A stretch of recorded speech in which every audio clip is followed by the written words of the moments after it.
আজকের অধ্যায়ের নাম হচ্ছে কর্মমুখী রসায়ন। এই অধ্যায় থেকে প্রশ্ন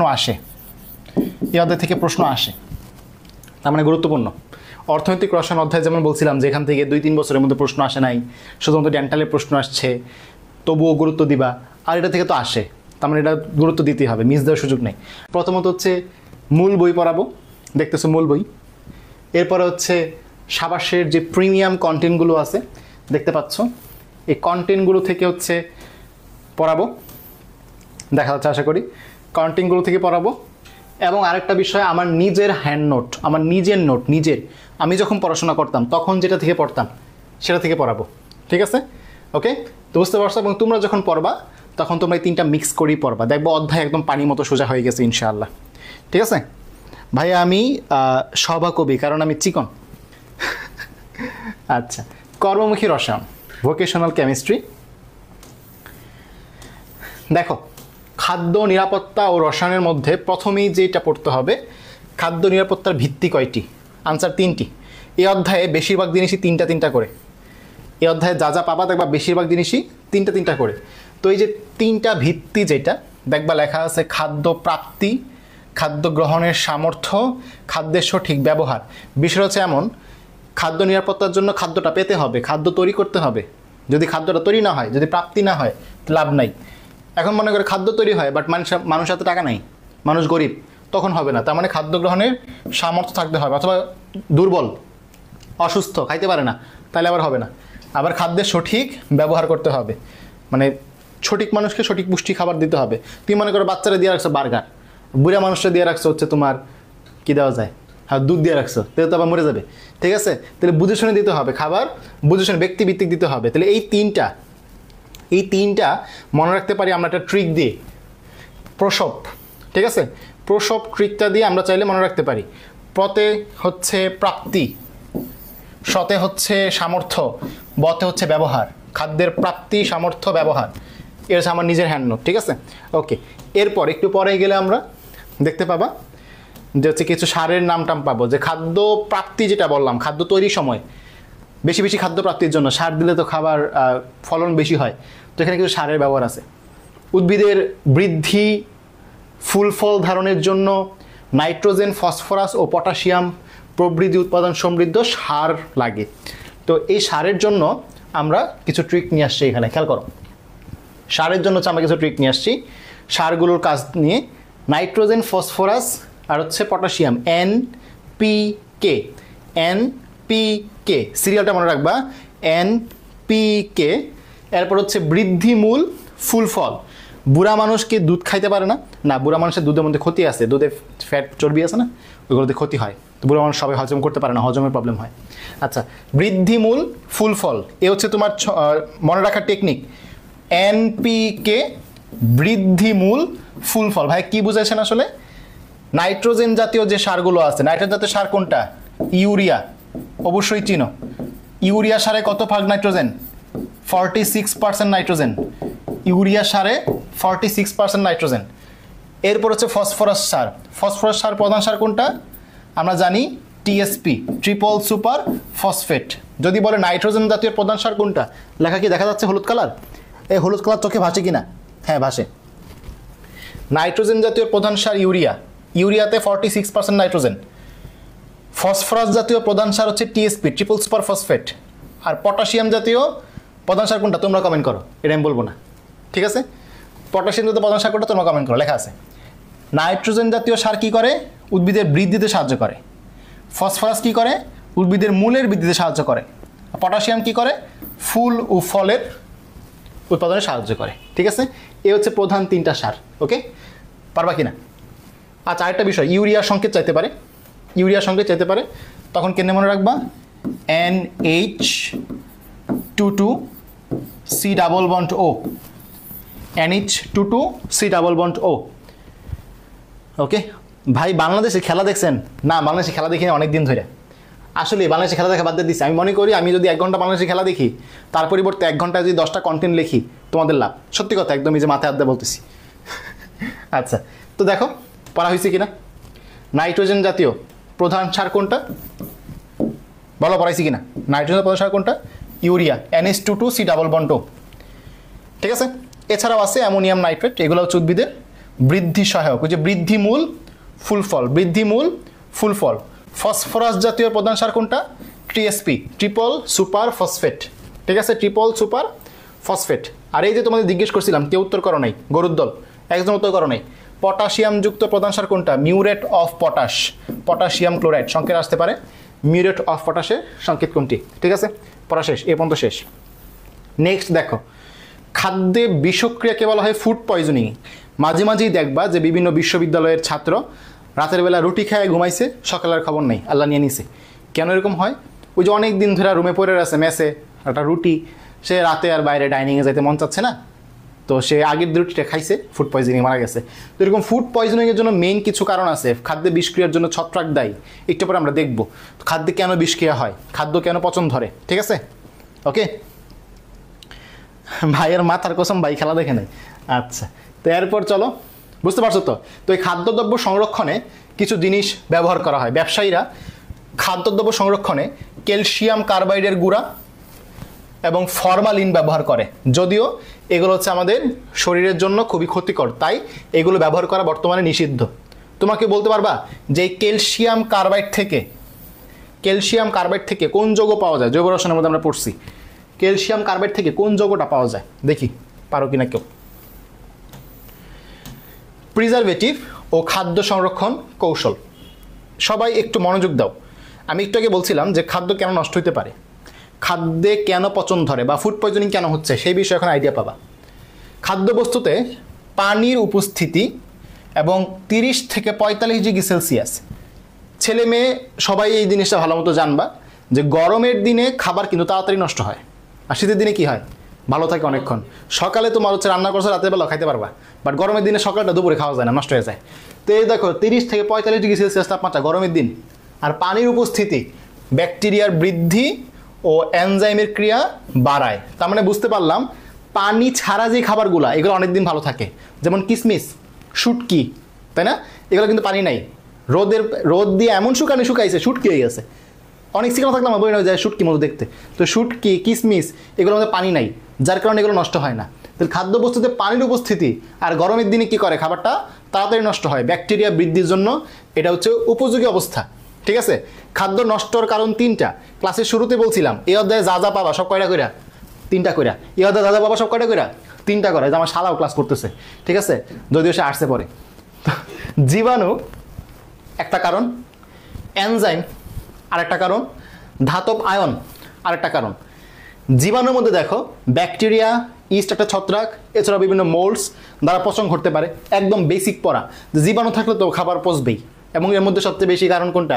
ব্যাকটেরিয়া এবং ইস্ট। ছত্রাকগুলো দেখবা খুব সুন্দর করে উপরে স্তর বসায়, তাই না? রুটি পাউরুটি রেখে দেখো। এনজাইম বা উৎসেচক, এনজাইম বাংলা উৎসেচক, প্রভাবে অক্সিজেনের উপস্থিতিতে, তার মানে বুঝলাম যে অক্সিজেন খাবার পচাইতে সাহায্য করে। অনুশীলনী এমসিকিউ, যে খাদ্যদ্রব্য পচানোর জন্য দায়ী কোনটি? অক্সিজেন। ধাতব আয়নের প্রভাবে তৈল ও চর্বিযুক্ত খাদ্যবস্তুতে জারণ বিজারণ বিক্রিয়া ঘটে। জারণ বিযোজন লেখছে, একই কথা, জারণ বিজারণ একই কথা। ধাতব আয়ন থাকলে তৈল ও চর্বিযুক্ত খাদ্যগুলা কি হয়? সমস্যা হয়। ওকে, তাহলে আমাদের একটু পরে যখন আমরা পড়ব যে খাদ্যদ্রব্য ভালো রাখতে আমরা কি কি ব্যবহার করি, এই 3টা কারণে খাদ্যবস্তু পচে। তাহলে আমরা যখন খাদ্যবস্তু পচানোর হাত থেকে রক্ষা করতে চাইবো, এই 3টার বিরুদ্ধে বিভিন্ন জিনিস ব্যবহার করব। জীবাণুর বিরুদ্ধে কিছু জিনিস, অক্সিজেনের বিরুদ্ধে কিছু জিনিস, অ্যান্টিঅক্সিডেন্ট, অ্যান্টিমাইক্রোবিয়াল। কথা কি বুঝতে পারছো কিনা? যদি আমরা খাদ্যদ্রব্য ভালো রাখতে চাই তাহলে জীবাণুর বিরুদ্ধে ব্যবহার করব অ্যান্টিমাইক্রোবিয়াল, অক্সিজেনের বিরুদ্ধে ব্যবহার করব অ্যান্টিঅক্সিডেন্ট, আর এই যে ধাতব আয়নের বিরুদ্ধে ব্যবহার করব কিলেটিং এজেন্ট। তাহলে বুঝতে পারছো খাদ্য ভালো রাখার জন্য প্রিজারভেটিভ কয় ধরনের? 3 ধরনের, অ্যান্টিমাইক্রোবিয়াল, অ্যান্টিঅক্সিডেন্ট, কিলেটিং এজেন্ট। তো নষ্ট হয় 3টা কারণে, ভালো হবে 3টা কারণে, তাই না? এখন খাদ্যবস্তু যেগুলো নষ্ট করে এরকম ধাতব আয়নগুলোর নাম হচ্ছে ট্রেস এলিমেন্ট। এই ট্রেস এলিমেন্টগুলো হচ্ছে আমাদের ডি ব্লক মৌল আছে না, আমার শালা ব্যবহার হয়েছে, হ্যাঁ, ডি ব্লক মৌল আবার কোনটা? ঠিক আছে, ডি ব্লক মৌল আছে না, এই ডি ব্লক মৌলগুলো হচ্ছে খাদ্যদ্রব্য পচাইতে সাহায্য করে। দেখছো অনেকে মুখস্থ করে ফেফি কোকু, কি দরকার তোর ফেফি কোকু? তোর পড়তে বলছে কে? ডি ব্লকের মূলত এগুলো, এই যে আয়রন, কোবাল্ট, কপার এগুলো দ্বিবলকের মৌল, তাহলে তো ওইসেই, ঠিক আছে, ফেফিকো তো দরকার নেই। আচ্ছা নেক্সটে আসো, এই পেজ পড়া শেষ। এখন দেখো খাদ্য সংরক্ষক বা ফুড প্রিজারভেটিভকে দুই ভাগে ভাগ করছে, একটা হচ্ছে প্রাকৃতিক খাদ্য সংরক্ষক, আর একটা হচ্ছে কৃত্রিম খাদ্য সংরক্ষক। কি বলছি, কয় ভাগ করছে বলো, কয় ভাগ করছে? ভাই আপনার শালা কিসে পড়ে? আমার শালা হচ্ছে এইচএসসি 24 ব্যাচ, নজর দিও না আবার, তোমাদের সাথে বিয়েটা দিব না। আচ্ছা, প্রাকৃতিক ফুড প্রিজারভেটিভ আর একটা হচ্ছে কৃত্রিম ফুড প্রিজারভেটিভ, ঠিক আছে। প্রাকৃতিক সম্পর্কে আমরা একটু আগে পড়াশোনা করব। আগে চলো একটু আমরা পানি সক্রিয়তার বিষয়টি পড়ি। টপিকের হেডলাইন হচ্ছে খাদ্যবস্তুর শুষ্ককরণ পদ্ধতি বা ড্রাইং প্রসেস, ঠিক আছে, ড্রাই, শুষ্ক করা। তো শুষ্ক করা মানে কি, রোদে শুকাবো শুটকি হয়ে যাবে, তাই না? এর আগে পানি সক্রিয়তা একটু দেখি। পানি সক্রিয়তা মানে কি, কোনো একটা খাদ্যে কি পরিমাণ পানি আছে, কোনো একটা খাদ্যে কি পরিমাণ পানি আছে, তার নাম হচ্ছে পানি সক্রিয়তা, ঠিক আছে। পানি সক্রিয়তার মান 0 থেকে 1 এর মধ্যে ধরা হয়। যদি পানিবিহীন সম্পূর্ণ শুষ্ক খাদ্য হয় তার পানি সক্রিয়তার মান হচ্ছে 0, ঠিক আছে। ওয়াটার অ্যাক্টিভিটি, পানি সক্রিয়তা, ডাব্লিউ তো ওয়াটার, এতে অ্যাক্টিভিটি। যদি কোনো খাদ্য একদম শুষ্ক হয়, যেমন কিশমিশ, তারপর হচ্ছে শুটকি, এগুলোর পানি সক্রিয়তার মান হচ্ছে একদম 0। এছাড়াও যদি কোনো খাদ্যে পানি সক্রিয়তার মান এত হয় তখন ছত্রাক জন্মাইতে পারে, এত হইলে ইস্ট জন্মাইতে পারে, এত হইলে ব্যাকটেরিয়া জন্মাইতে পারে। তাহলে মানগুলো দরকার না? দরকার। তাহলে আমরা কোথেকে পড়বো? এই যে দেখো হ্যান্ড নোট, ঠিক আছে, সব সাজানো আছে এখানে। পানি সক্রিয়তা বলতে বোঝায় পরিবেশে পানির পরিমাণ এর তুলনায় খাদ্যে পানির পরিমাণ। অলরেডি বলছি, খাদ্যবস্তু ভালো রাখতে পানি সক্রিয়তার মান 0.6 কম রাখা উচিত। মানে 0.6 কম পানি থাকলে সেখানে জীবাণুটা আক্রমণ করতে পারে না। তাহলে ভাই কখন আক্রমণ করে? ব্যাকটেরিয়া আক্রমণ করে যখন পানি সক্রিয়তা 90 বেশি, 0.90 বেশি। ইস্ট আক্রমণ করে যখন 0.88 বেশি। ছত্রাক আক্রমণ করে যখন 0.80 বেশি। কেন মনে রাখবো? মনে রাখবো কেমনে? পড়ালাম তো, কিন্তু মনে রাখবো কেমনে? খেয়াল করো, নৌকা বাইস চিনো? নৌকা বাইস, নৌকা চালায় যে একসাথে, নৌকা রেস লাগে, তো নৌকা বাইস দেখো, ব্যাকটেরিয়া, ইস্ট, ছত্রাক, 22, নৌকা 22, বড় থেকে ছোট, প্রথমে 90, তারপর 88, তারপর 80, 22, 90, 88, 80, 22, 90, 88, 80। কথা ক্লিয়ার? মনে থাকবে ইনশাল্লাহ? মনে থাকবে? ভাইয়ার কাছে খুশি খুশি লাগতেছে, আজকে পোলাপান বেশি ভর্তি হচ্ছে তো এই জন্য একটা বেশি খুশি লাগতেছে, ঠিক আছে। তোমরা বেশি বেশি ফ্রেন্ডদের করবা, মেনশন করবা, ঠিক আছে। আর আমি খেয়াল করে দেখছি, আমি যখন খুশি খুশি ক্লাস নেই তখন তোমরাও খুশি খুশি থাকো, তখন পড়াশোনা ভালো হয়, প্লাস আমার শালাও আজকে খুশি খুশি, ঠিক আছে। আচ্ছা, তো আমরা দেখো এই পড়াটা শেষ, পারবা? দেখো, পরিবেশ থেকে জলীয় বাষ্প খাদ্যের ভিতরে প্রবেশ করতে বাধা পায় যখন হচ্ছে খাবারটাকে একদম শুকায় ফেলি আমরা, শুটকি, কিশমিশ। এই ঘটনাটাকে বলা হয় কেস হার্ডেনিং। Case hardening. উদাহরণ কি? উদাহরণ কি? অলরেডি বলছি, কিশমিশ, শুটকি, কিশমিশ এবং শুটকি। ওকে, তো কেস হার্ডেনিং এর উদাহরণ পারবা, একদম শুকায় ফেলছে এরকম। ওকে, নেক্সট হচ্ছে খাদ্যবস্তুর শীতলীকরণ পদ্ধতি। একটা বললাম একদম শুকায়া শুটকি বানায় ফেলবো, তাহলে সেটা নষ্ট হবে না। আরেকটা হচ্ছে ডিপ ফ্রিজিং করবো, ফ্রিজের ভিতরে রেখে দিব 2-3 মাস বইরা খাবো, তাই না? তো এই ধরনের আমাদের আছে দুইটা, একটা হচ্ছে শুধু ফ্রিজিং বা শীতল করা, আরেকটা হচ্ছে ডিপ ফ্রিজিং বা হিমায়ন। ডিপ ফ্রিজিং কি? ওই যে একবার ছোটো ছোটো ডিপ ফ্রিজ থাকে বা ফ্রিজের মধ্যে একটা আলাদা পার্ট থাকে, ডিপ ফ্রিজ। আরেকটা হচ্ছে শুধু ফ্রিজ। শুধু ফ্রিজের মধ্যে তাপমাত্রা থাকে 0 থেকে 4 ডিগ্রি সেলসিয়াস, মানে মোটামুটি হচ্ছে তোমার কম ঠান্ডা। আর যেটা ডিপ ফ্রিজ -5 থেকে -18, এবং জেনে রাখা ভালো এই তাপমাত্রায় ব্যাকটেরিয়া বাঁচতে পারে না। কত তাপমাত্রায়? -5 থেকে 10 পর্যন্ত। -5 থেকে -10, 5 দুগুণে 10। ব্যাকটেরিয়া বাঁচতে পারে না, ব্যাকটেরিয়া নিষ্ক্রিয় হয়ে পড়ে। আর ডিপ ফ্রিজ তাপমাত্রা কত? -5 থেকে -18। তাহলে অবশ্যই এই তাপমাত্রাটা ব্যাকটেরিয়ার জন্য বাঁচতে পারবে না, তাহলে আমাদের খাদ্যবস্তু সংরক্ষণ থাকবে। এই জন্য দেখবা যে দীর্ঘদিন সংরক্ষণ করার জন্য তুমি যদি নর্মাল ফ্রিজে রাখো নষ্ট হয়ে যাবে। নর্মাল ফ্রিজে কিন্তু 1 সপ্তাহ 10 দিন বেশি ভালো থাকবে না, বাট ডিপ ফ্রিজে কিন্তু 2-3 মাস ভালো থাকে। তুমি তোমার মাছগুলার নর্মাল ফ্রিজে রাখো 2 দিন পর নষ্ট হয়ে যাবে, বাট ডিপ ফ্রিজে কিন্তু ভালো থাকবে। কারণ কি? -5 থেকে -18 ডিগ্রি সেলসিয়াস, আর ব্যাকটেরিয়াগুলো কি তাপমাত্রায় নিষ্ক্রিয় হয়ে যায়। কথা বুঝছো কিনা? আমরা বলছিলাম না যে খাদ্য সংরক্ষক বা প্রিজারভেটিভ 2 রকমের আছে, প্রাকৃতিক আর কৃত্রিম। এখন প্রাকৃতিক নিয়ে পড়াশোনা করব আমরা, এখন প্রাকৃতিক নিয়ে পড়াশোনা করব। ঠিক আছে, ক্লিয়ার? এই পর্যন্ত যা যা বলছি ক্লিয়ার? দেখো, প্রাকৃতিক যে খাদ্য সংরক্ষক আছে এগুলো আমরা নোটে নিয়ে আসছি। দেখো, আমাদের আশেপাশে কিছু আন্টি আছে, তোমাদের আশেপাশে আছে, আমার আশেপাশে আসবে না। কারণ কি? কথা শোনায় দিবে যে হ্যাঁ আপনার ছেলে কী করছে, বুঝছো? মানে আমারটা আশেপাশে আসবে না। তোমরা যখন আমার মেডিকেলে চান্স পাও তোমাদের আশেপাশে আসবে না, বুঝো নাই? কার আশেপাশে আসবে? ওই যে যারা একটু দুর্বল পাবে, বুঝছো না? তো ওই আন্টিগুলোরে আমরা বলি হলুদ আন্টি। কেন? দেখবা হলুদ সাংবাদিক কারা? যারা হলো বাটপা সাংবাদিক। দেখবা এ কি করলেন সাকিব আল হাসান, দেখুন ভিডিও সহ ভিতর দিকে দেখবা সাকিব আল হাসান ব্যাট করতেছে। আরে কি করছে? ব্যাট করতেছে তো, তাই না? এ কি করলেন শাওন ভাইয়া, কি করছে? লঙ্গি পড়ছে, তো কি আর করছে? তো এই যে বিষয়গুলো, এদেরকে বলি হলুদ সাংবাদিক। আর এই ধরনের আন্টিরে কি বলি? ও মা আপনার মেয়ে দেখি কিছু পায় না, আমার মেয়ে তো শুক্রবারও ক্লাস করে, তাই না? তো এই যে বিষয়গুলা, হলুদ সাংবাদিক একই সাথে হলুদ আন্টি।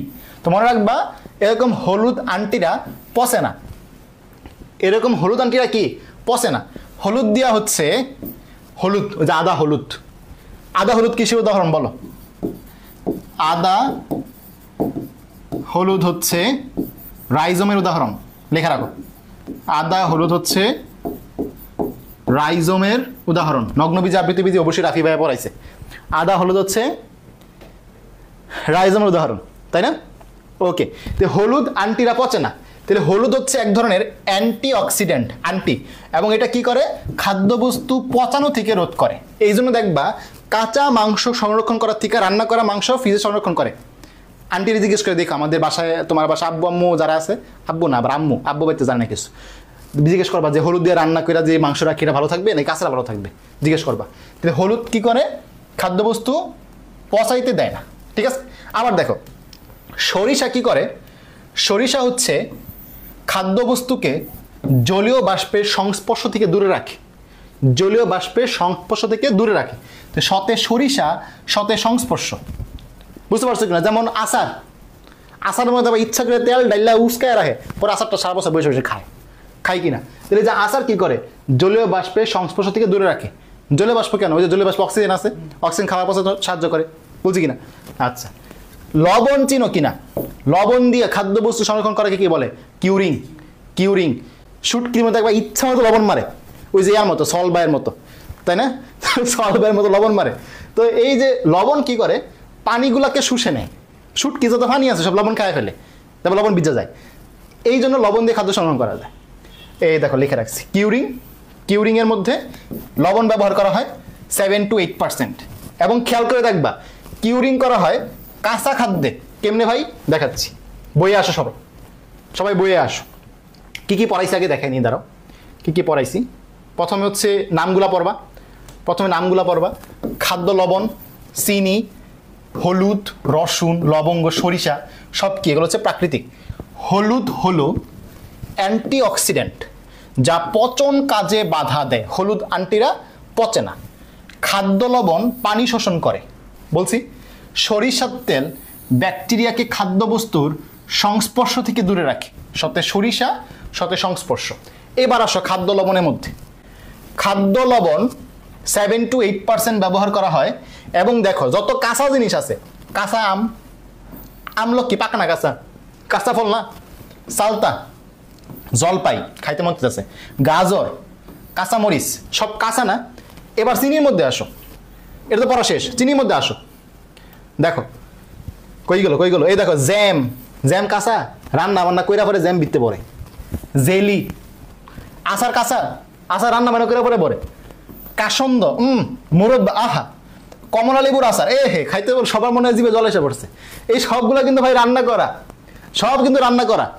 যত রান্না করা জিনিস আছে সব সংরক্ষণ করা হয় চিনি দ্বারা। আর যত কাঁচা আছে ফলমূল সব সংরক্ষণ করে কি দিয়া?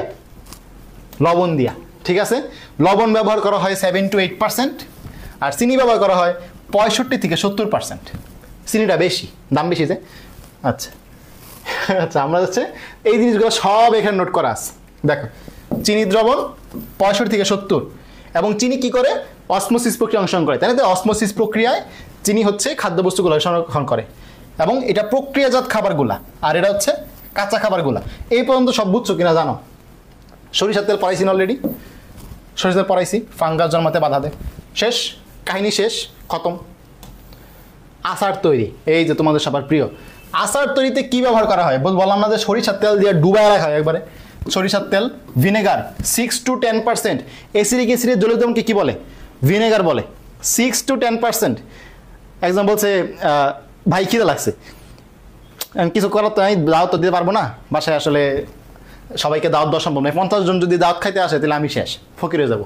ঠিক আছে, ভিনেগার 6 to 10%, অ্যাসিডিক অ্যাসিডের জলীয়দ্রবণকে কি বলে? ভিনেগার বলে।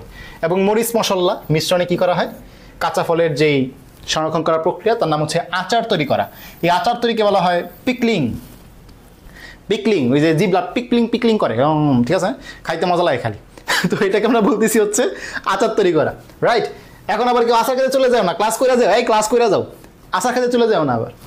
আচ্ছা, নেক্সট আমরা যাব হচ্ছে রাসায়নিক যেই মানে কৃত্রিম যে প্রিজারভেটিভগুলো আছে। আমরা তো এতক্ষণ প্রাকৃতিক প্রিজারভেটিভ সম্পর্কে জানলাম, এখন পর্ব হচ্ছে আমরা কৃত্রিম ফুড প্রিজারভেটিভগুলো। এবং আমরা কিন্তু অলরেডি বলছি খাদ্য নষ্ট করার জন্য দায়ী হচ্ছে 3টা জিনিস: জীবাণু, অক্সিজেন, ধাতব আয়ন। তাহলে খাদ্য যদি সংরক্ষণ করতে চাই আমরা 3টা জিনিস ব্যবহার করব। আম্মু বলতেছে আচারের ক্লাস হইতেছে নাকি? এই এক প্রকার আচারের ক্লাসই বলতে পারো, ঠিক আছে, খাবারের ক্লাস। খেয়াল করো, 1 নম্বরে হচ্ছে অ্যান্টি মাইক্রোবিয়াল। মাইক্রোবিয়াল মানে কি? জীবাণু। তাহলে জীবাণুর বিরুদ্ধে যে কাজ করবে অ্যান্টি মাইক্রোবিয়াল। অক্সিডেন্ট মানে কি? অক্সিজেন। তাহলে অক্সিজেনের বিরুদ্ধে কাজ করবে অ্যান্টি অক্সিডেন্ট। কিনেটিক এজেন্ট কাজ করবে ধাতব যে আয়নগুলো সেগুলোর বিরুদ্ধে। কথা ক্লিয়ার? ওকে, তো চলো আমরা একটা নাম জানি। খেয়াল করে দেখো, যেগুলা অ্যান্টি মাইক্রোবিয়াল এগুলো মনে রাখার ট্রিক আছে আমাদের কাছে। অ্যান্টি মাইক্রোবিয়াল যেগুলা, এদের নামের শেষে তুমি ট, অ্যাসিড বা সালফার ডাইঅক্সাইড রিলেটেড পাবা। যেগুলো অ্যান্টি মাইক্রোবিয়াল বা যেগুলো জীবাণুর বিরুদ্ধে কাজ করে তাদের নামের শেষে তুমি ট পাবা, অ্যাসিড পাবা, অথবা সালফার ডাইঅক্সাইড এগুলো পাবা। কিভাবে দেখো, সবাই একটু মিলাও, আমরা একটু ট, অ্যাসিড অথবা সালফার ডাইঅক্সাইড মিলাই। Sodium benzoate, benzoic acid. Potassium sorbate, sorbate, sorbate. Acid, acid, প্রোপানয়েট, nitrate, nitrite. এই দেখো সালফার ডাইঅক্সাইড, এই দেখো সালফাইট।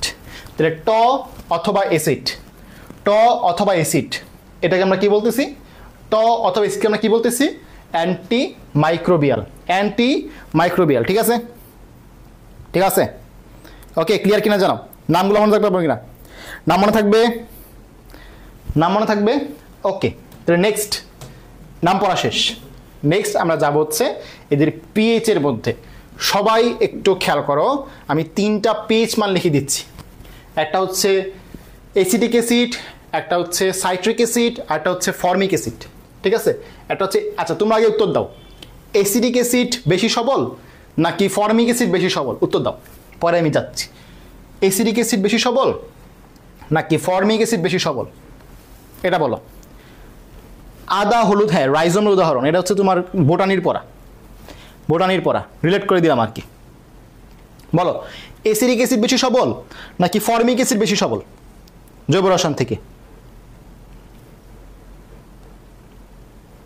একজন বলছো অ্যাসিটিক অ্যাসিড,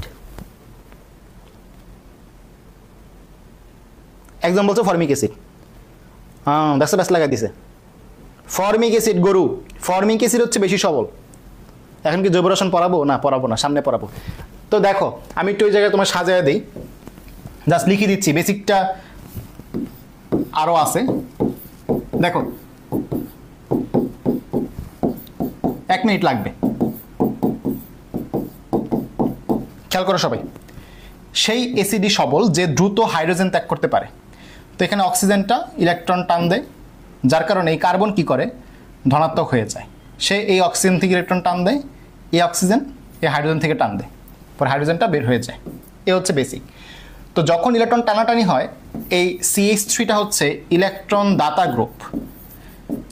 ইলেকট্রন টানাটানির সময় সে এই কার্বনকে কিছু ইলেকট্রন সাপ্লাই দেয়, যার কারণে এই টানের পরিমাণটা একটু কমে যায়, ঘাটতিটা একটু কমে যায়। মোট কথা ইলেকট্রন দাতা গ্রুপ সাথে যুক্ত থাকার কারণে এখানে ঘাটতি কমে যায় এবং হাইড্রোজেনটা একটু পরে বের হয়। আর এখানে যেহেতু কোনো ইলেকট্রন দাতা গ্রুপ নাই, তাই সে কোনো কিছু সাপ্লাই দিতে পারে না। এটার উপর টান অনেক বেশি থাকে। এই টান বেশি থাকার কারণে হাইড্রোজেনটা দ্রুত বের হয়ে যায় এবং আমরা বলি যে এই যে ফর্মিক অ্যাসিড, এটা অ্যাসিডিক অ্যাসিড থেকে বেশি সবল। এখন কথা হচ্ছে যে বেশি সবল, তার যে অ্যাসিড যত সবল তার পিএইচ তত কম, রাইট? যেই অ্যাসিড যত সবল তার পিএইচ তত কম। একইভাবে তার পিকেএ তত কম, তাই না? যেই অ্যাসিড যত সবল তার পিএইচ তত কম এবং তার পিকে তত কম। এখানে খেয়াল করে দেখবা, এটার পিকে হচ্ছে 3.74, এটার পিকে হচ্ছে 4.74। কারণ কি? সে সবল। কথাটা মাথায় ঢুকলো। একই সাথে আরেকটা প্রশ্ন জেনে রাখবা, এটা মেডিকেল ভর্তি পরীক্ষায় আসছিল 2021 সালে। সাইট্রিক অ্যাসিডের তোমার হচ্ছে পিএইচ কত? ঠিক আছে, ও সরি আমি নিচে পিএইচ লিখছি, এটা পিকে এর জায়গায় পিএইচ হবে। বুঝতে পারছো মানে কি বুঝাই সেটা বুঝতে পারছো তো? এই পিএইচ এর মান একটা 4.74 আর একটা হচ্ছে 3.14 আর এটা হচ্ছে 3.74। ওকে, এই জায়গায় পিএইচ হবে, পিএইচ হচ্ছে তোমার 3.74 এবং 4.74। ঠিক আছে, এবং সাইট্রিক অ্যাসিডের ক্ষেত্রে পিএইচ এর মানটা হচ্ছে 3.14। এইটা ম্যাট 21-এ আসছিল। ঠিক আছে, অনুসরণী এমসিকিউ। ক্লিয়ার? হ্যাঁ, সবলদের পিএইচ কম। ইয়েস, সবলদের পিএইচ কম। বেসিক থেকে বুঝালাম, আর ভুল করার সুযোগ নাই। ওকে, নেক্সট। এটা বুঝলাম আমরা। খেয়াল করে দেখো সবাই, সোডিয়াম বেনজোয়েট ও বেনজোইক অ্যাসিডের পিএইচ মান হচ্ছে 4.2, তাই না? অ্যান্টি মাইক্রোবায়ালের কার্যকারিতা 4.5 এর নিচে বেশি থাকে। তাহলে আমি একটু বিষয়টা বুঝাই তোমাদের, আমরা অ্যান্টি মাইক্রোবিয়াল হিসেবে চিনি কাদের? Sodium benzoate, benzoic acid. এর পিএইচ কত? 4.2। পিএইচ কত? 4.2। তাহলে বলো, এরা যদি জীবাণু মারে, জীবাণু মারার কার্যকারিতা কোন পিএইচে বেশি? 4.2 পিএইচে বেশি। এটা কি লিখছে? 4.5 এর নিচে। বুঝছো কিনা? এই 4.2টা কি তারা কি লিখছে? 4.5 এর নিচে বেশি কার্যকর, এই আর কি কথা। এটা সেম জিনিস। 4.2 মানে 4.5 এর নিচে, একটা রেঞ্জ আকারে লিখছে। বুঝতে পারছো? প্রিজারভেটিভের অনুমোদিত যে মাত্রা, এটা আমরা আলাদা করে পড়বো। 0.15% না 1%, এটা আমরা আলাদা করে পড়বো, সমস্যা নেই। একটু খেয়াল করি সবাই, চানাচুর, চিপস, পনির, ফলের আচার, টমেটো সস, এগুলো কারা খায়? বড় মানুষ খায় না বাচ্চারা খায়? বাচ্চারা খায়। চানাচুর, চিপস বড় মানুষ কমই খায়, বাচ্চারা খায়। তাহলে বতে বাচ্চা, বতে বেনজয়েট, তাহলে বাচ্চাদের খাবারে বেনজয়েট মিশানো হয়। বেনজয়েট কেমনে? Sodium benzoate, benzoic acid. ঠিক আছে, বুঝতে পারছো? বাচ্চাদের খাবারে আমরা খাই। হ্যাঁ, তোমরা তো বাচ্চাই, তোমাদের তো আমি বাচ্চা বলি, তো তোমরা তো বাচ্চা। ঠিক আছে না? এখন আসো এই পড়াটার মধ্যে প্যারাবেন, প্যারাহাইড্রোক্সি বেনজোইক অ্যাসিডের কিছু সংখ্যক এস্টার প্যারাবেন নামে কসমেটিক ও ওষুধ শিল্পে ব্যবহার করা হয়। এছাড়াও খাদ্যদ্রব্য সংরক্ষণে ব্যবহার করা হয়। এইখানে পাওয়া যায় এই যে প্যারাবেন, এটা কি করে? কৃত্রিম ইস্ট্রোজেন তৈরি করে। ইস্ট্রোজেন তৈরি করে। তো আমি এটা জেনে মনে রাখতাম, আমার যদি প্যাস লাগতো আমি এমনি মনে রাখতাম, একটা ট্রিক দিয়ে মানে এক ঢিলে 2 পাখি মারতাম। আমি মনে রাখতাম ইস্পা মানে কি? ইস্পা হচ্ছে এটা মেয়ের নাম। ইস্পা হচ্ছে একটা মেয়ের নাম। তো এই মেয়ের নাম দিয়ে কি? প্রথমেই হচ্ছে ইস্পার ইস্তে হচ্ছে ইস্ট্রোজেন, ইস্তে হচ্ছে ইস্ট্রোজেন, আর পতে হচ্ছে প্রোজেস্টেরন।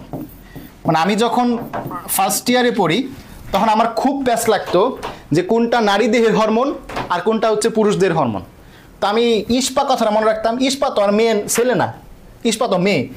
তাহলে ইস্ট্রোজেন আর প্রোজেস্টেরন হচ্ছে নারী দেহের হরমোন। তোমাদের আশা করি প্যাস লাগবে না এটা। যদি কারো প্যাস লাগে তখন এটা ব্যবহার করো, নারী দেহের হরমোন। এই ট্রিকটা দিয়ে আরেকটা কাজ হয়ে যাচ্ছে। কি কাজ হচ্ছে? এই ইস্টে হচ্ছে ইস্ট্রোজেন আর এই পথে হচ্ছে প্যারাবেন।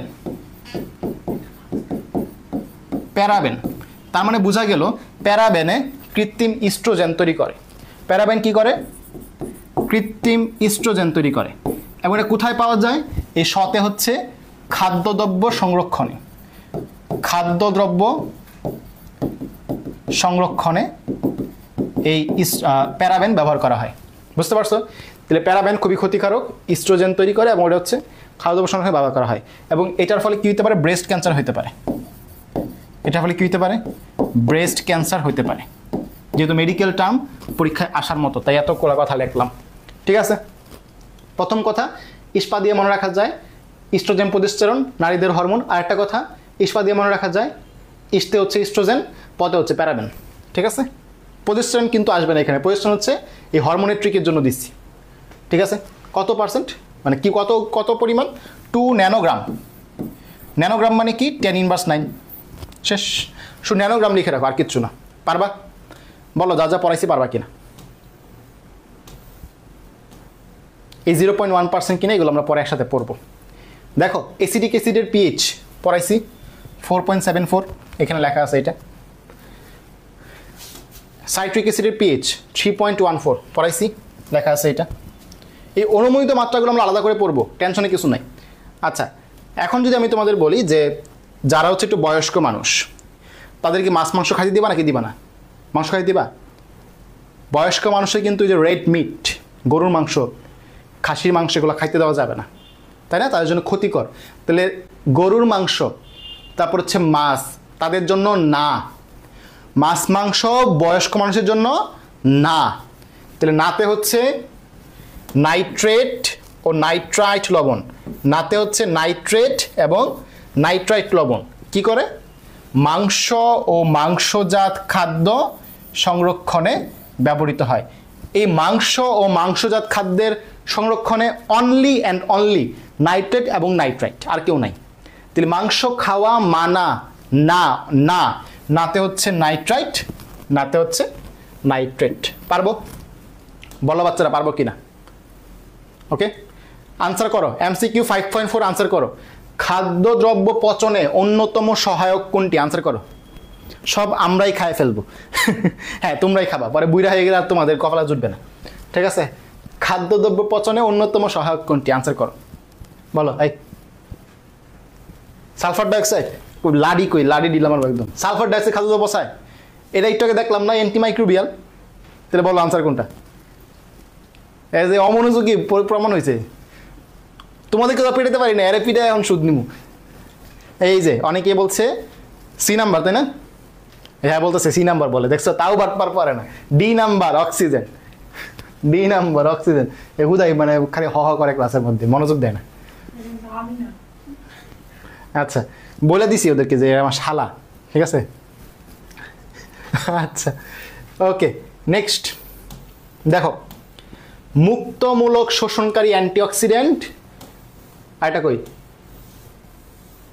এই যে দেখো, অ্যান্টিঅক্সিডেন্ট সমূহ 2 ধরনের। ঠিক আছে, অ্যান্টিঅক্সিডেন্ট যেগুলো আছে 2 ধরনের। একটা হচ্ছে প্রাকৃতিক অ্যান্টিঅক্সিডেন্ট, আর একটা হচ্ছে অনুমোদিত অ্যান্টিঅক্সিডেন্ট। এর আগে দেখবা, এটার আগে আরেকটা পড়া আছে। এই যে দেখো, কই কই কই, এই যে অ্যান্টিঅক্সিডেন্ট। তো যেই সকল অ্যান্টিঅক্সিডেন্ট তোমার হচ্ছে, অক্সিডেন্ট মানে কি? অক্সিজেন। তো তারা অক্সিজেনের বিরুদ্ধে কাজ করে। আমরা পড়ছিলাম যে, একটু আগে দেখে আসলাম যে অক্সিজেনগুলো খাদ্যদ্রব্য পচাইতে সাহায্য করে। তাহলে আমরা কি করব?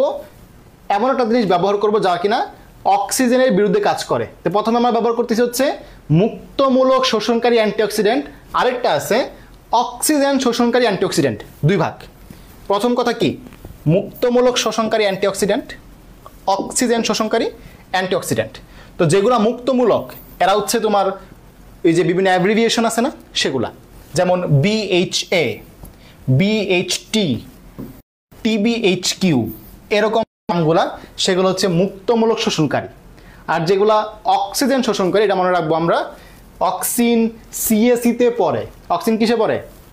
অক্সিন কিসে পড়ে? অক্সিন হচ্ছে CAC-তে পড়ে। আমি দেখাচ্ছি, দাঁড়াও। কিরে ট্রিক কই? এখানেই তো লেখা ছিল রে। না থাকলে সমস্যা নাই, আমি লেখা দিব তোমাদের। লেখা না আনলাম, আচ্ছা কাটটা গেলে দুঃখিত, যদি কাটটা যায় আমি লেখা দিব, সমস্যা নাই। অক্সিন সিএসিতে পড়ে, ঠিক আছে? ট্রিক লেখো সবাই, এই না লেখা থাকলে লিখো সবাই, বইয়ে লেখো। অক্সিন সিএসিতে পড়ে, আচ্ছা প্যারা নাই, লিখে দিচ্ছি, লেখো লেখো লেখো।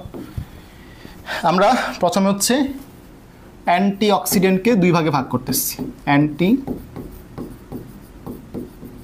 অক্সিডেন্ট, ঠিক আছে? দেখো বই থেকে মিলাও, বই থেকে মিলাও, দেখো একটা হচ্ছে মুক্তমূলক শোষণকারী, একটা অক্সিজেন শোষণকারী। আবার এটা কিন্তু শেষ না, আরও আছে প্রাকৃতিক অ্যান্টিঅক্সিডেন্ট, অনুমোদিত কৃত্রিম অ্যান্টিঅক্সিডেন্ট। তাহলে আমরা প্রথমেই যখন এটাকে ভাগ করব, এই নোটটা সবাই করবা, সম্ভবত আমার এখানে আসে নাই ভুলে, ঠিক আছে? এভাবে ভাগ করবা, এভাবে ভাগ করবা, তারপরে এভাবে 2টা টান দিবা, ঠিক আছে? একটা হচ্ছে মুক্তমূলক শোষণকারী, সবাই নোট করো মাস্ট, মুক্তমূলক শোষণকারী অ্যান্টিঅক্সিডেন্ট, আরেকটা হচ্ছে অক্সিজেন শোষণকারী অ্যান্টিঅক্সিডেন্ট, ঠিক আছে? মুক্তমূলক শোষণকারীগুলা অ্যাব্রিভিয়েশন যেগুলা, BHA বিউটাইলেটেড hydroxy anisole, BHT, TBHQ, এরকম যে নামগুলা, ঠিক আছে? আর অক্সিজেন শোষণকারীটা হচ্ছে অক্সিন সিএসিতে পড়ে। তো আমি বারবার বলি যে যখন ছন্দ পড়বা, এমনভাবে ছন্দ পড়বা যেন ছন্দের মধ্যে নামটা থাকে। এই যে অক্সিনতে হচ্ছে অক্সিজেন শোষণকারী, সিতে হচ্ছে ভিটামিন সি, ইতে হচ্ছে ভিটামিন ই, খেয়াল করো সবাই, সবাই খেয়াল করো, সিতে হচ্ছে ভিটামিন সি, সিতে হচ্ছে ভিটামিন সি, ইতে হচ্ছে ভিটামিন ই, আর এসতে হচ্ছে সালফাইট। সবাই কি বুঝতেছো আমি কি বলতেছি? সবাই বুঝতেছো কিনা? C S E, vitamin C, vitamin E, vitamin S তো আর নাই, তাহলে এসতে হচ্ছে সালফাইট, ঠিক আছে? আর এখানে আরেকটা আছে PG, propyl gallate, P Q না, পিজি, পিজি, ঠিক আছে? প্রোপাইল গ্যালেট এইটার আন্ডারে, মানে মোট কথা যত অ্যাব্রিভিয়েশন সব হচ্ছে এখানে, নর্মাল নামগুলো এখানে। আচ্ছা, এরপর হচ্ছে প্রাকৃতিক এবং কৃত্রিম। এরপরে কি? প্রাকৃতিক এবং কৃত্রিম। প্রাকৃতিক অ্যান্টিঅক্সিডেন্ট, কৃত্রিম অ্যান্টিঅক্সিডেন্ট। আচ্ছা তোমরা একটু আমাকে বলো তো, এই যে বাম পাশে যে নামগুলো লিখছি, এগুলোর মধ্যে ভিটামিন সি, ভিটামিন ই, এইটা প্রাকৃতিক মনে হয় নাকি এই যে ইংলিশ নামগুলো লিখছি, butylated hydroxy anisole, toluene, TBHQ, propyl gallate, এগুলোর প্রাকৃতিক মনে হয়? কোনটা তোমার প্রাকৃতিক মনে হয় বলো? ভিটামিনের প্রাকৃতিক মনে হয় নাকি ওই ইংলিশ নামগুলো প্রাকৃতিক মনে হয়? বলো বলো, কোনটাকে তোমার প্রাকৃতিক মনে হয়? ভিটামিনগুলা নাকি হচ্ছে ইংলিশ নামগুলা? ইংলিশ নামগুলো দেখে মনে হচ্ছে না রাসায়নিক পদার্থ? হ্যাঁ, তাহলে ভিটামিনগুলো হচ্ছে আমাদের প্রাকৃতিক। এই যে দেখো, প্রাকৃতিক antioxidant, vitamin C, vitamin E, selenium, beta carotene. Beta carotene মানে ভিটামিন এ। কথা বুঝতে পারছো? কথা বোঝাইতে পারলাম কিনা? তো যত ভিটামিন পাবা এবং সেলেনিয়াম প্রাকৃতিক।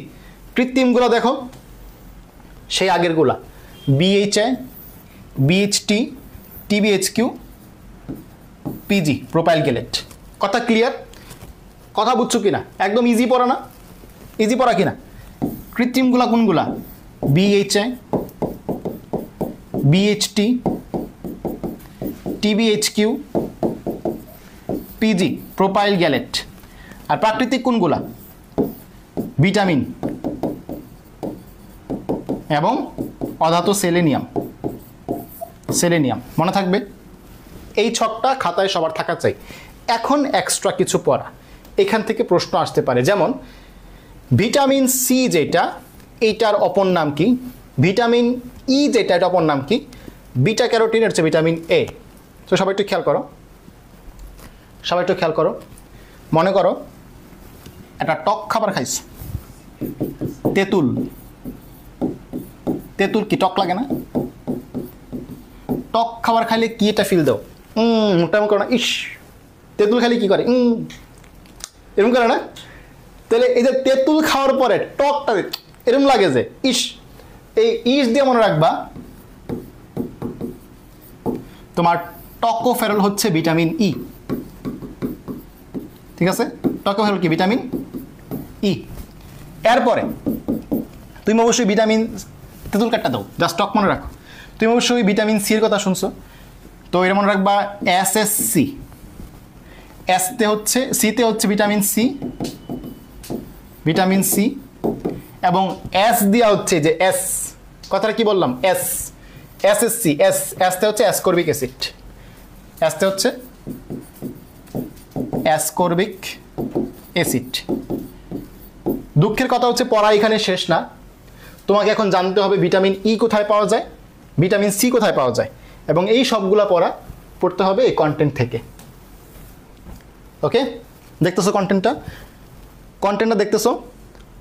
কবির স্যারের পড়া, কবির স্যারের বই লেখা আছে নিচে, কই জানি লিখছি, লেখা আছে। মোট কথা হচ্ছে কবির স্যার এমসি, কবির স্যারের বই থেকে কালেক্ট করা, এই যে লেখা হয়েছে, এই যে কবির স্যারের বই।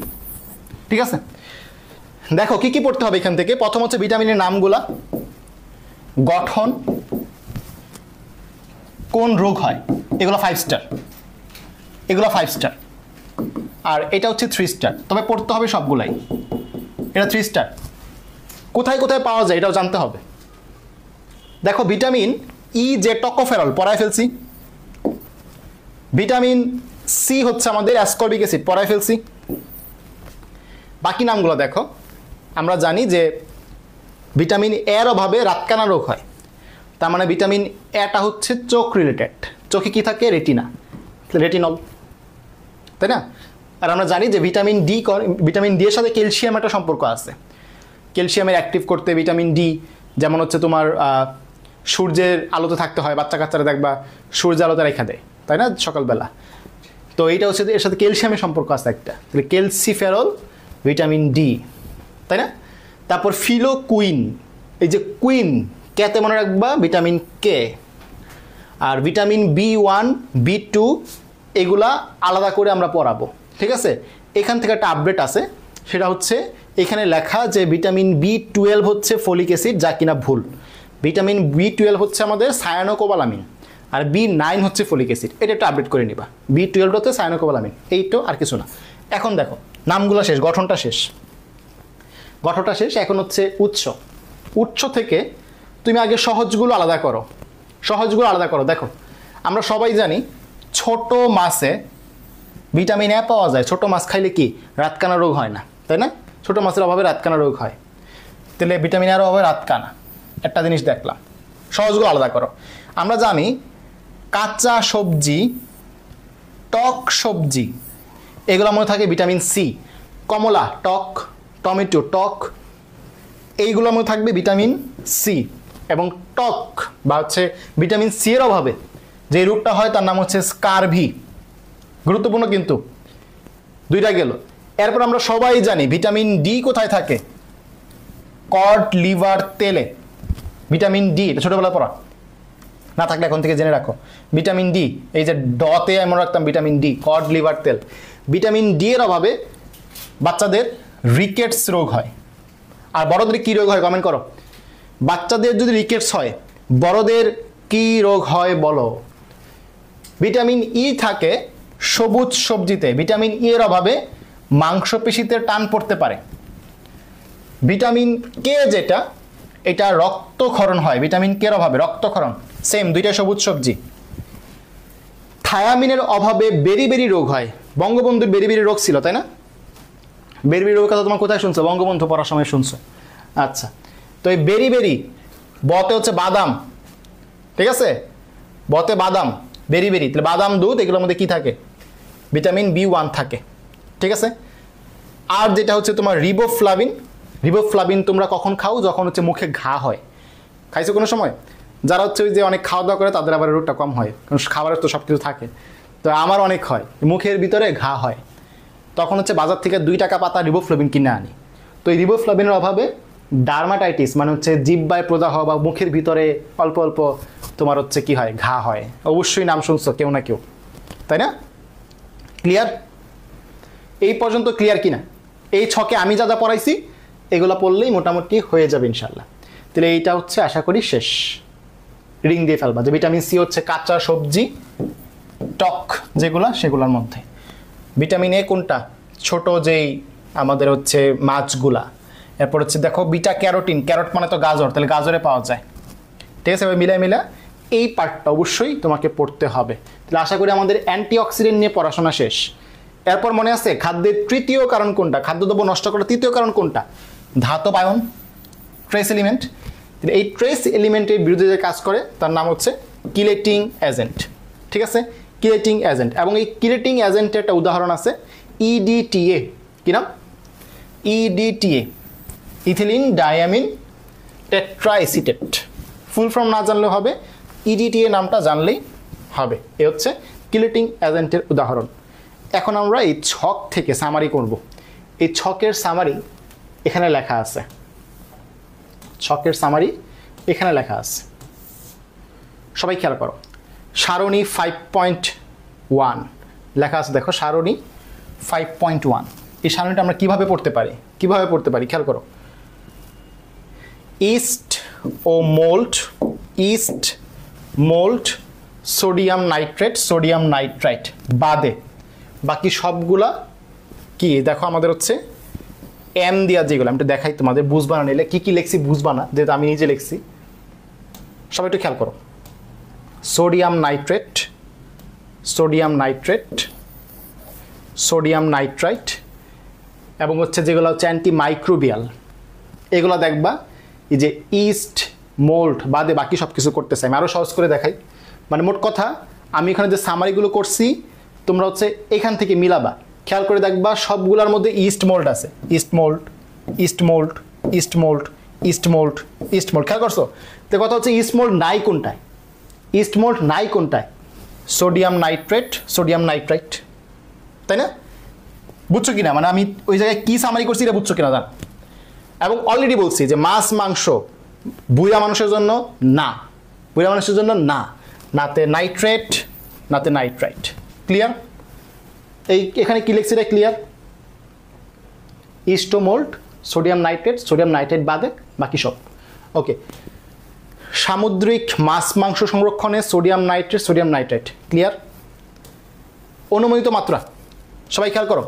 অনুমোদিত মাত্রা, যেসব নামের মধ্যে সরবেট আছে, সাইট্রিক অ্যাসিড আছে এবং সালফেট যৌগ আছে এবং বেনজোয়েট আছে, বিএস, তারা হচ্ছে 200 ppm। তারা কি 200 ppm। আর যাদের নামের মধ্যে ওই বিএস নাই তারা হচ্ছে 100 ppm। ব্যতিক্রম আছে একটা, বিএস নাই তারপরেও 200 ppm, সেটা হচ্ছে বিএইচটি। দেখাই কোত্থেকে পড়াইতেছি, মিলাও সবাই, সবাই মিলাও। বিএস, বিতে বেনজোয়েট 200 ppm, এসতে সরবেট 200 ppm, এসতে সালফেট 200 ppm, এসতে সাইট্রিক অ্যাসিড 200 ppm। কথা বুঝতেছো কিনা? কথা বুঝতেছো? আর যাদের নামের মধ্যে বিএস নাই, বিটি, এই দেখো বিএইচটি, এটা ব্যতিক্রম, কিন্তু এই দেখো বিএস নাই, শুধুমাত্র বিএইচএ প্লাস টিতে টিবিএস কিউ 100 ppm। বুঝতে পারলাম? আরেকটা আছে 120 ppm, কোনটা বলো? 120 ppm হচ্ছে এই যে নাইট্রেট এবং নাইট্রেট। এই হচ্ছে আমাদের সামারি। আর 0.1% কোনটা মনে আছে? 0.1% কোনটা? একদম শুরুতে দেখছিলাম 0.1%, ওটা কিন্তু আলাদা করে পড়তে হবে। ব্যবহারযোগ্য অনুমোদিত মাত্রা যেটা, বেনজোয়েট লবণের মতোই সরবেট লবণের অনুমোদিত মাত্রা হচ্ছে 0.1%। এই হচ্ছে আমাদের পড়া। একটা হচ্ছে পার্সেন্টে আর একটা হচ্ছে পিপিএমে। বুঝতে পারছো? একটা পার্সেন্টে আর একটা হচ্ছে পিপিএমে। পড়া পড়লে অনেক পড়া, না পড়লে কিছুই না, কিন্তু গুছায় পড়লে দেখবা পড়া সহজ হয়ে যাবে ইনশাল্লাহ। এই যে দেখো ফুড অ্যাডিটিভ নামে একটা টপিক আছে, এখানে 3টা জিনিসের কথা লেখা আছে। সুগন্ধকারক, তারপর খাবারের মধ্যে কিছু ফুড এসেন্স ব্যবহার করে সুগন্ধের জন্য। ইমালসিফায়ার, রঙিন বস্তু রঙের জন্য। আর তো সরবিটল, সরবিটলটা মোটামুটি সবার কাছে পরিচিত। ডায়াবেটিসের জন্য যে মিষ্টিগুলা, এর মধ্যে চিনি ব্যবহার না করে এই সরবিটল ব্যবহার করে মিষ্টি কারক হিসেবে। ডায়াবেটিক যেই চকলেট বা ডায়াবেটিক যে মিষ্টি, ওইটার মধ্যে তোমার হচ্ছে মিষ্টি ব্যবহার না করে এই সরবিটল ব্যবহার করে। এটা পরীক্ষায় আসার মতো। কোনটা ব্যবহার করে? সরবিটল। ওকে, ক্লিয়ার বাচ্চারা? এইটা ক্লিয়ার থাকলে আমরা এখন কৌটাজাতকরণে প্রবেশ করবো ইনশাল্লাহ। ক্লিয়ার? ক্লিয়ার? দেখো একটা ছক আছে এখানে। কৌটাজাতকরণের জন্য দুইটা পদ্ধতি ব্যবহার করা হয়। একটা হচ্ছে পানি স্ফুটন পদ্ধতি, আরটা হচ্ছে চাপ কৌটাজাতকরণ পদ্ধতি। দেখবা 2 পেজ ভরা অনেক কথা লেখা, আমি একটা পেজে একটা ছকে সব কিছু সাজায় নিয়ে আসছি। সবাই খেয়াল করো, বইয়ে 2 পেজ ভরা অনেক কিছু লেখা, আমি একটা পেজে একটা ছকে সব কিছু সাজায় নিয়ে আসছি। পানি স্ফুটন পদ্ধতিতে কত পিএইচে কার্যকর? 4.6 এর কম পিএইচে। আর চাপ কৌটাজাতকরণ 4.6 এর বেশি পিএইচে। তাপমাত্রা চাপ কত লাগে? এখানে লাগে 82 থেকে 100 ডিগ্রি সেলসিয়াস তাপমাত্রা, এখানে লাগে 115 থেকে 121 ডিগ্রি সেলসিয়াস তাপমাত্রা। চাপের এখানে কোনো মান দেওয়া নাই, আর এটার নামই যেহেতু চাপ কৌটাজাতকরণ, এখানে তাহলে 10 থেকে 15 পাউন্ড চাপ লাগে। কখন পানি স্ফুটন পদ্ধতি ব্যবহার করা হয়? যখন টক সবজি এবং টক ফল ব্যবহার করবা। টক, মনে রাখবা টমেটো কিন্তু মিষ্টি আছে, টকও আছে। তো টমেটোকে তুমি টক হিসেবেই ধরবা, প্যাঁচ লাগানো যাবে না পরীক্ষা হলে যে টমেটো মিষ্টি নাকি টক। টমেটো টক। আর এই টক সবজি টক ফল বাদে বাকি যা কিছু আছে সব কিছু হচ্ছে চাপ কৌটাজাতকরণ, যেমন মাছ, মাংস, এবং বইয়ে লেখা আছে মটরশুঁটি। খেয়াল করে দেখবা মটরশুঁটি কিন্তু টক লাগে না, মটরশুঁটি মিষ্টি লাগে, তাই না? মটরশুঁটি কিন্তু টক লাগে না, তো মটরশুঁটি ওই পাশে যাবে, এ পাশে আসবে না। আমি কি বলছি বুঝতে পারছো কিনা? কৌটাজাতকরণ পদ্ধতির মধ্যে এই সিস্টেমগুলো ব্যবহার করা হয়। পানি স্ফুটন পদ্ধতি, চাপ কৌটাজাতকরণ পদ্ধতি, এবং এদের মধ্যে বইয়ে যা যা পড়া আছে তুমি এখন মিলাইলেই বুঝতে পারবা যে আমরা কতটা সহজ করে দিছি। কৌটাজাতকরণে গেলে দেখবা প্রত্যেকটার মধ্যে অনেক বেশি পড়া। খেয়াল করে দেখবা অনেক বেশি পড়া। তোমাকে হচ্ছে আমের জন্য আলাদা পড়তে হয়, আনারসের জন্য আলাদা পড়তে হয়, পেয়ারার জন্য পড়তে হয়, টমেটোর জন্য পড়তে হয়। আমরা কি করছি? প্রত্যেকটার পড়ার সাথে সাজায় নিয়ে আসছি। কিভাবে? একটু খেয়াল করো, এই কন্টেন্টটার মধ্যে আসো, আমরা প্রত্যেকটা পড়া এক জায়গায় সাজায় নিয়ে আসছি। আম, আনারস, কাঁঠাল, এই তিনটার সব পড়া সেম, তাই আমরা একসাথে নিয়ে আসছি। আবার দেখো ভুট্টা আর মটরের পড়া সেম, একসাথে নিয়ে আসছি। মাছ মাংস একসাথে নিয়ে আসছি। বুঝছো কি না? তাহলে পুরো 5 থেকে 6 পেজের মধ্যে যা যা পড়া লাগবে এক কন্টেন্টে আমরা নিয়ে আসছি। সবাই কি এই পর্যন্ত ক্লিয়ার? যা যা পড়াইছি এখন পর্যন্ত? ওকে, এই পর্যন্ত ক্লিয়ার?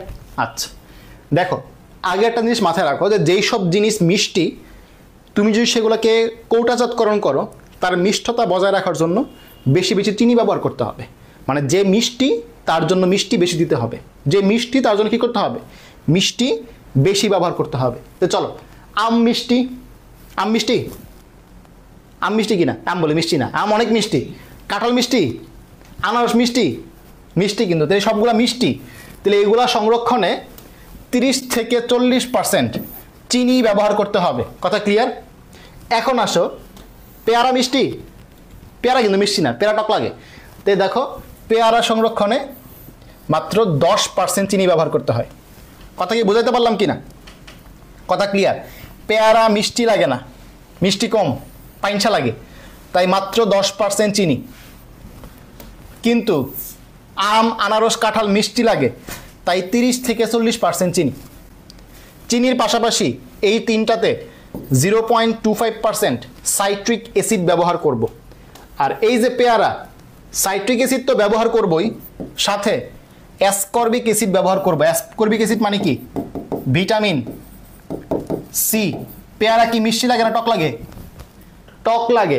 যেহেতু পেয়ারা টক লাগে, তাই এখানে আমরা টকের জিনিস ভিটামিন সি ব্যবহার করব। কথা কি ক্লিয়ার না ভেজাল আছে? কথা কি ক্লিয়ার না ভেজাল আছে বলো? যেহেতু পেয়ারা টক লাগে, তাই এইখানে টকের জিনিস ভিটামিন সি ব্যবহার করলাম। আর যেহেতু আম, আনারস, কাঁঠাল এগুলো টকের চেয়ে বেশি মিষ্টি লাগে, তাই এখানে ভিটামিন সি দিলাম না, জাস্ট চিনি দিলাম বেশি বেশি। আর এইখানে যখন পেয়ারা পড়বা দেখবা সাইট্রিক অ্যাসিডের পরিমাণ অনেক কম, ওইখানে ছিল 0.25, এখানে 0.06% মাত্র, 4 ভাগের 1 ভাগ। রাইট? পারবা? পারবা কি না? ক্লিয়ার? এমনি ভাই কেউ পড়াবে না, সবাই রিডিং পড়া চলে যাবে ভাই, বিশ্বাস করো সবাই রিডিং পড়া চলে যাবে। আমার ক্লাস করার পর অন্য একজনের ক্লাস করো। কচি ভুট্টা ও সবুজ মটর এগুলা কি টক মিষ্টি? দেখো ভুট্টা এবং মটর মিষ্টি, তাহলে মিষ্টি বেশি হইলে লবণ বেশি দিবা না চিনি বেশি দিবা?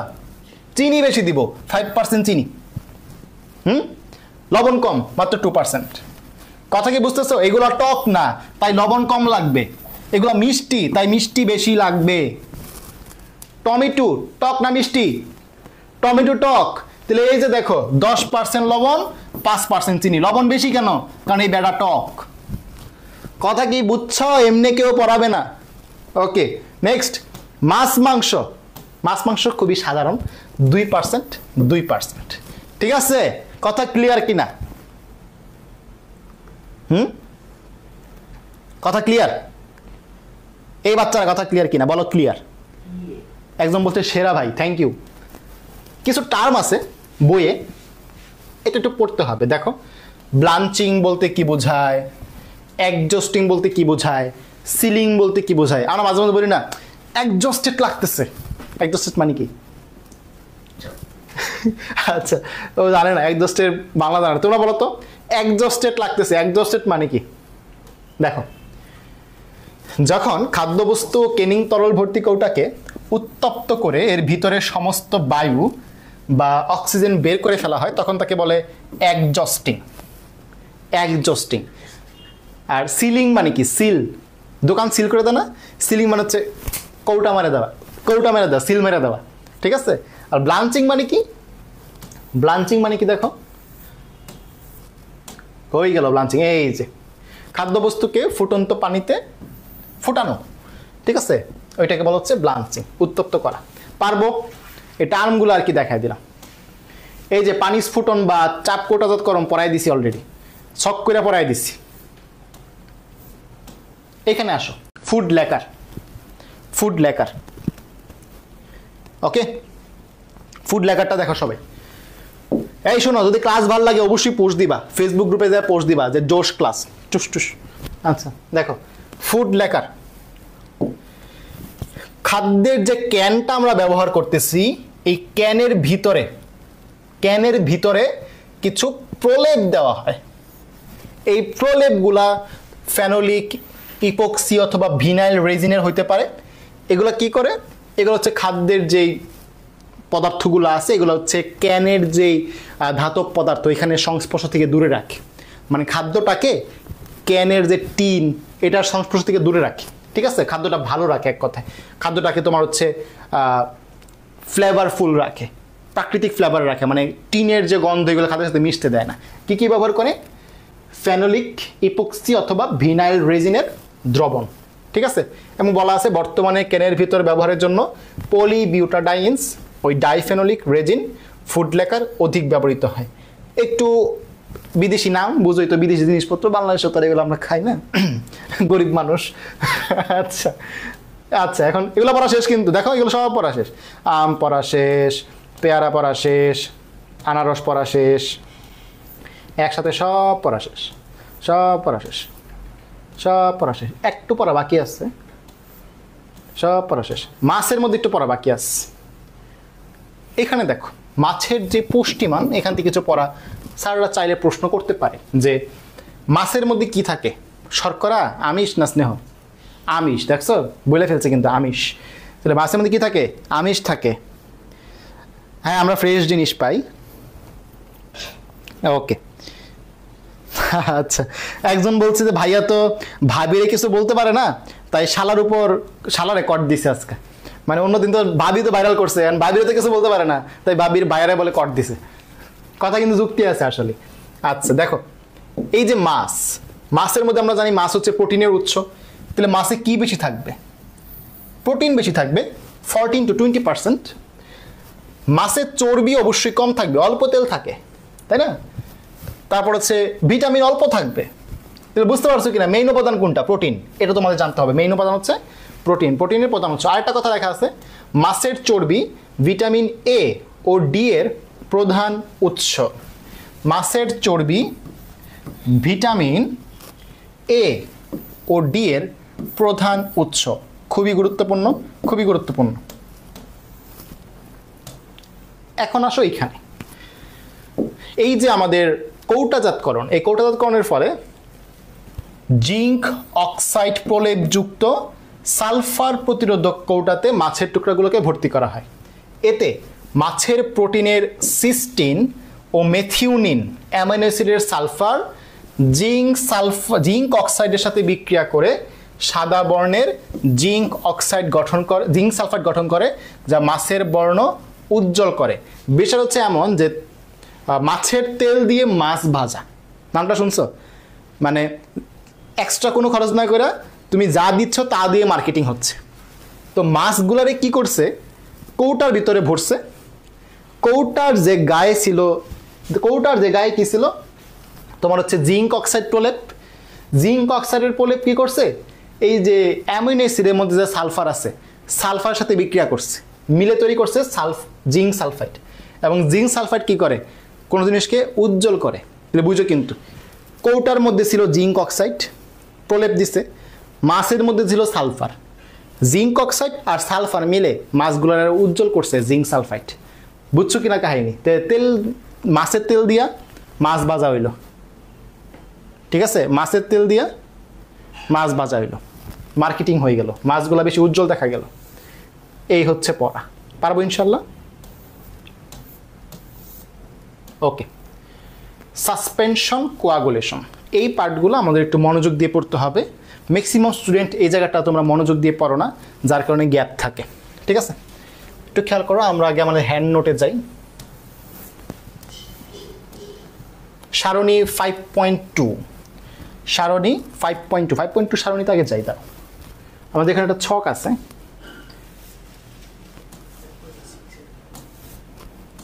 এই যে সারণী 5.2, ঠিক আছে? এই ছক থেকে কি কি পড়তে হবে সেগুলো হচ্ছে আমরা সামারি করে নিয়ে আসছি এখানে। দেখো, একমাত্র সমসত্ব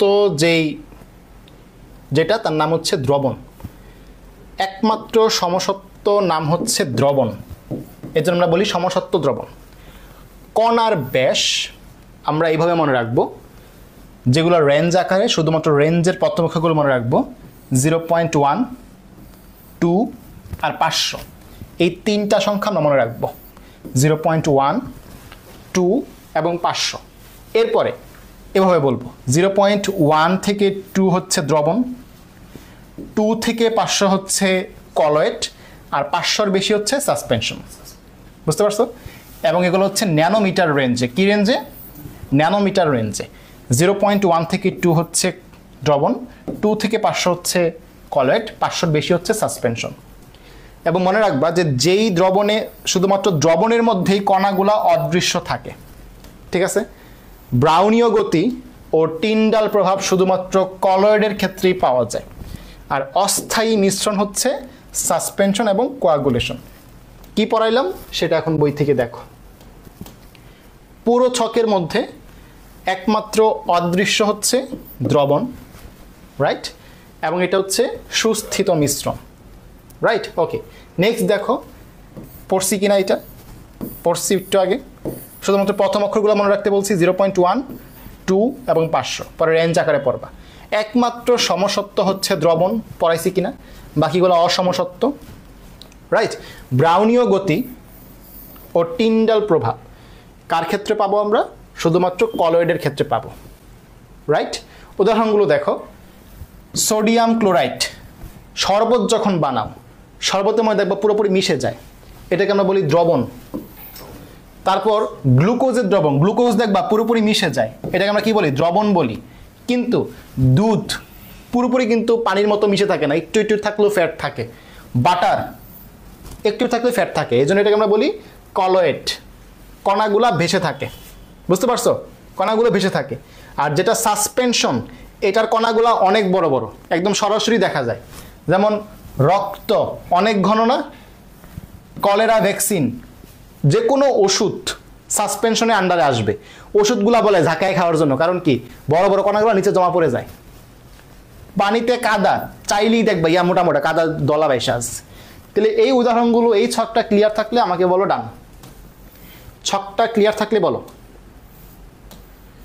এটাকে বললাম যে ব্রাউনীয় গতি এবং টিন্ডাল প্রভাব শুধুমাত্র কলয়েডের ক্ষেত্রেই দেখা যায়। এবং একটা পড়া আছে এখানে, টিন্ডাল প্রভাবের উপর ভিত্তি করে বিজ্ঞানী জিগমন্ডি আলট্রা মাইক্রোস্কোপ আবিষ্কার করছে।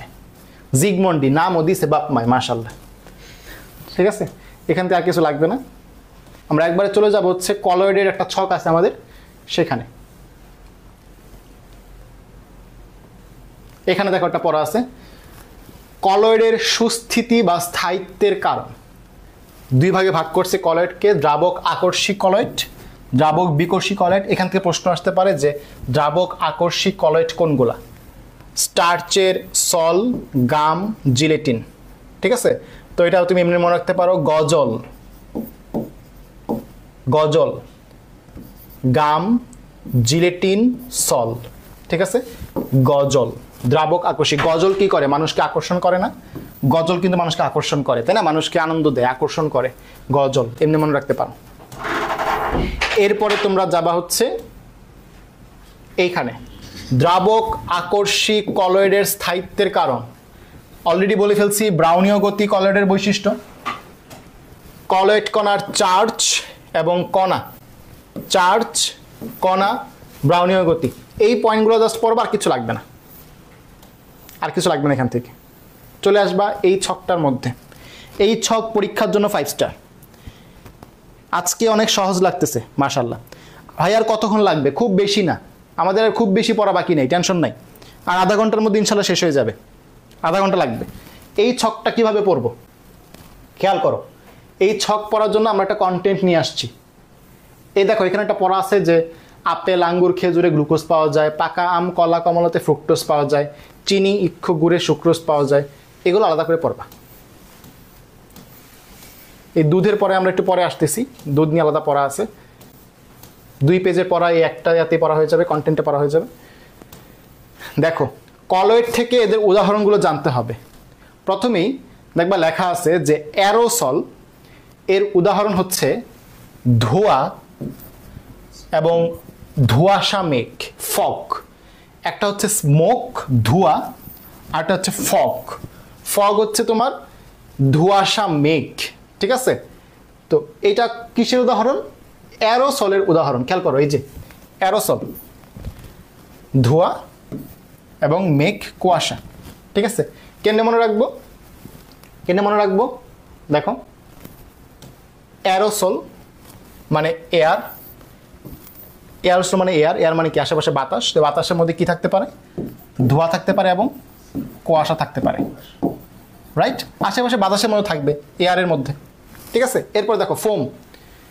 ফোমের উদাহরণ কি? এই পার্টটা বলতেছি যে এটা কেন মনে রাখবা সেটা বলতেছি। আগে উদাহরণ ক্লিয়ার করি, এটা আমরা বলবো পরে। আগে উদাহরণ ক্লিয়ার করতেছি, বুঝতেছো? ফোমের মধ্যে আসো, ফোম 2 নাম্বার। ফোম, ফোমের উদাহরণ কি কি? পাকানো ক্রিম, সাবানের ফেনা। পাকানো ক্রিম, সাবানের ফেনা। খেয়াল করো ট্রিক কি? ফোম মনে রাখবা প ফ, ফতে ফোম, ফতে ফেনা, আর পতে পাকানো ক্রিম। ফোম যখন আসবে মনে রাখবা প ফ, ফতে ফোম, ফতে ফেনা, পতে পাকানো ক্রিম। গেল। পরেরটা দেখো জেল। জেলের উদাহরণ কি? জেলি, পনির, দই। জেলি, পনির, দই এবং জুতার কালি। ঠিক আছে, এখন আসো মনে রাখবা জেলে গেলে, জেলে গেলে বা কারাগারে গেলে পনির আর দই খাওয়াবে। তো খাওয়াবে কিনা আমি আসলে শিওর না, তোমার জানার দরকার নেই। ঠিক আছে, জেলে গেলে কি খাওয়াবে? পনির আর দই খাওয়াবে। আচ্ছা, এরপর দেখো জেল। জেল থেকে জেলি, একই রকম না?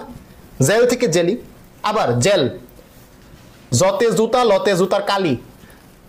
জেলি, জুতার কালি, মিলে না? জেল, জেলি, জেল, জুতার কালি, রাইট? এবং জেলে গেলে কি করবে? পনির আর দই খাওয়াবে। এই যে দেখো হয়ে গেল, এই পড়াটা হয়ে গেল, ডান। ইমালশন দেখো, ইমালশন তো আরো সোজা। কেউ যদি বিদেশ যায় বলো তো কি আনে? বিদেশ গেলে আত্মীয় স্বজন কি আনে? শ্যাম্পু আনে, সাবান আনে, চকলেট আনে, তাই না?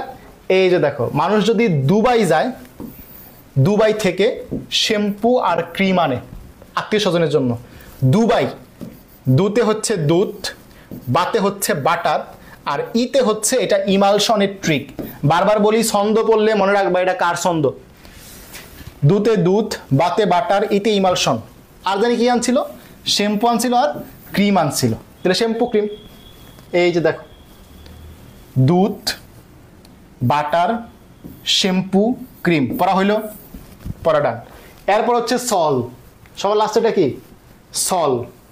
সলের উদাহরণ হচ্ছে পেইন্ট, ম্যাগনেসিয়াম হাইড্রোক্সাইড প্লাস পানি, আর হচ্ছে কোষ তরল। তো দেখো, সল মানে হচ্ছে সলিউশন বা দ্রবণ।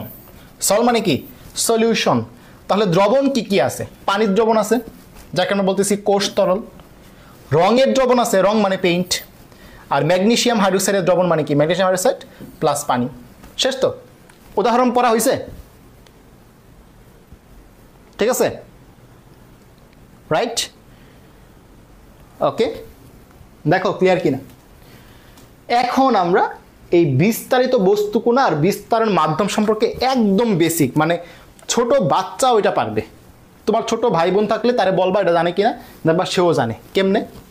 সবাই একটু খেয়াল করো, এ জায়গায় একটু আসো, নিচে আসো, নিচে এসে একটু রিডিং দাও তো। যদি গ্যাস বিস্তারণ মাধ্যম হয় তখন কলয়েডটির নাম হয় অ্যারোসল। কি হয়? অ্যারোসল। আচ্ছা, বিস্তারণ মাধ্যম কি? বিস্তারণ মাধ্যম মানে কি? যেই মাধ্যমে জিনিসগুলা ছড়ায় পড়ে। যেমন আমি যদি বলি আমাদের চারপাশে পরিবেশ আছে, এখন যদি ধোঁয়া যদি ছোটে, ধোঁয়া কি পানির মধ্যে ছুটবে নাকি বাতাসে ছুটবে? বাতাসে। তাহলে যেইখানে ধোঁয়াগুলা ছুটছে সেটা হচ্ছে বিস্তারণ মাধ্যম, মিডিয়াম, যেই মাধ্যমে জিনিসটা ছড়িয়ে পড়তেছে। আর যেটা ছড়িয়ে পড়তেছে তার নাম হচ্ছে কণা। তাহলে গ্যাস যদি মাধ্যম হয় তার নাম হবে এয়ার থেকে অ্যারোসল। গ্যাস যদি কণা হয়, গ্যাসটা ছড়ায় পড়তেছে, তার নাম হবে ফোম। তরল যদি কণা হয়, তরল ছড়ায় পড়তেছে, তার নাম হবে জেল বা ইমালশন। আর যদি কঠিন জিনিস ছড়ায় পড়ে তখন তার নাম হবে সল। কথা বুঝতে পারতেছো কিনা? তরলের মধ্যে কঠিন ছড়াইতে পারে, তার নাম হচ্ছে কঠিন প্লাস তরল সল। আবার কঠিনের মধ্যে কঠিন ছড়া যেতে পারে, তার নাম হচ্ছে কঠিনের মধ্যে কঠিন সল। মোট কথা, যখন কঠিন জিনিস ছড়ায় যাবে তার নাম হবে সলিউশন। যেমন আমরা বলি না, আমরা যখন চিনির দ্রবণ তৈরি করি, কে ছড়ায় পড়ে বলো তো? চিনি। কোথায় ছড়ায় পড়ে? পানিতে, তাই না? তো ছড়ায় পড়তেছে কে? চিনি।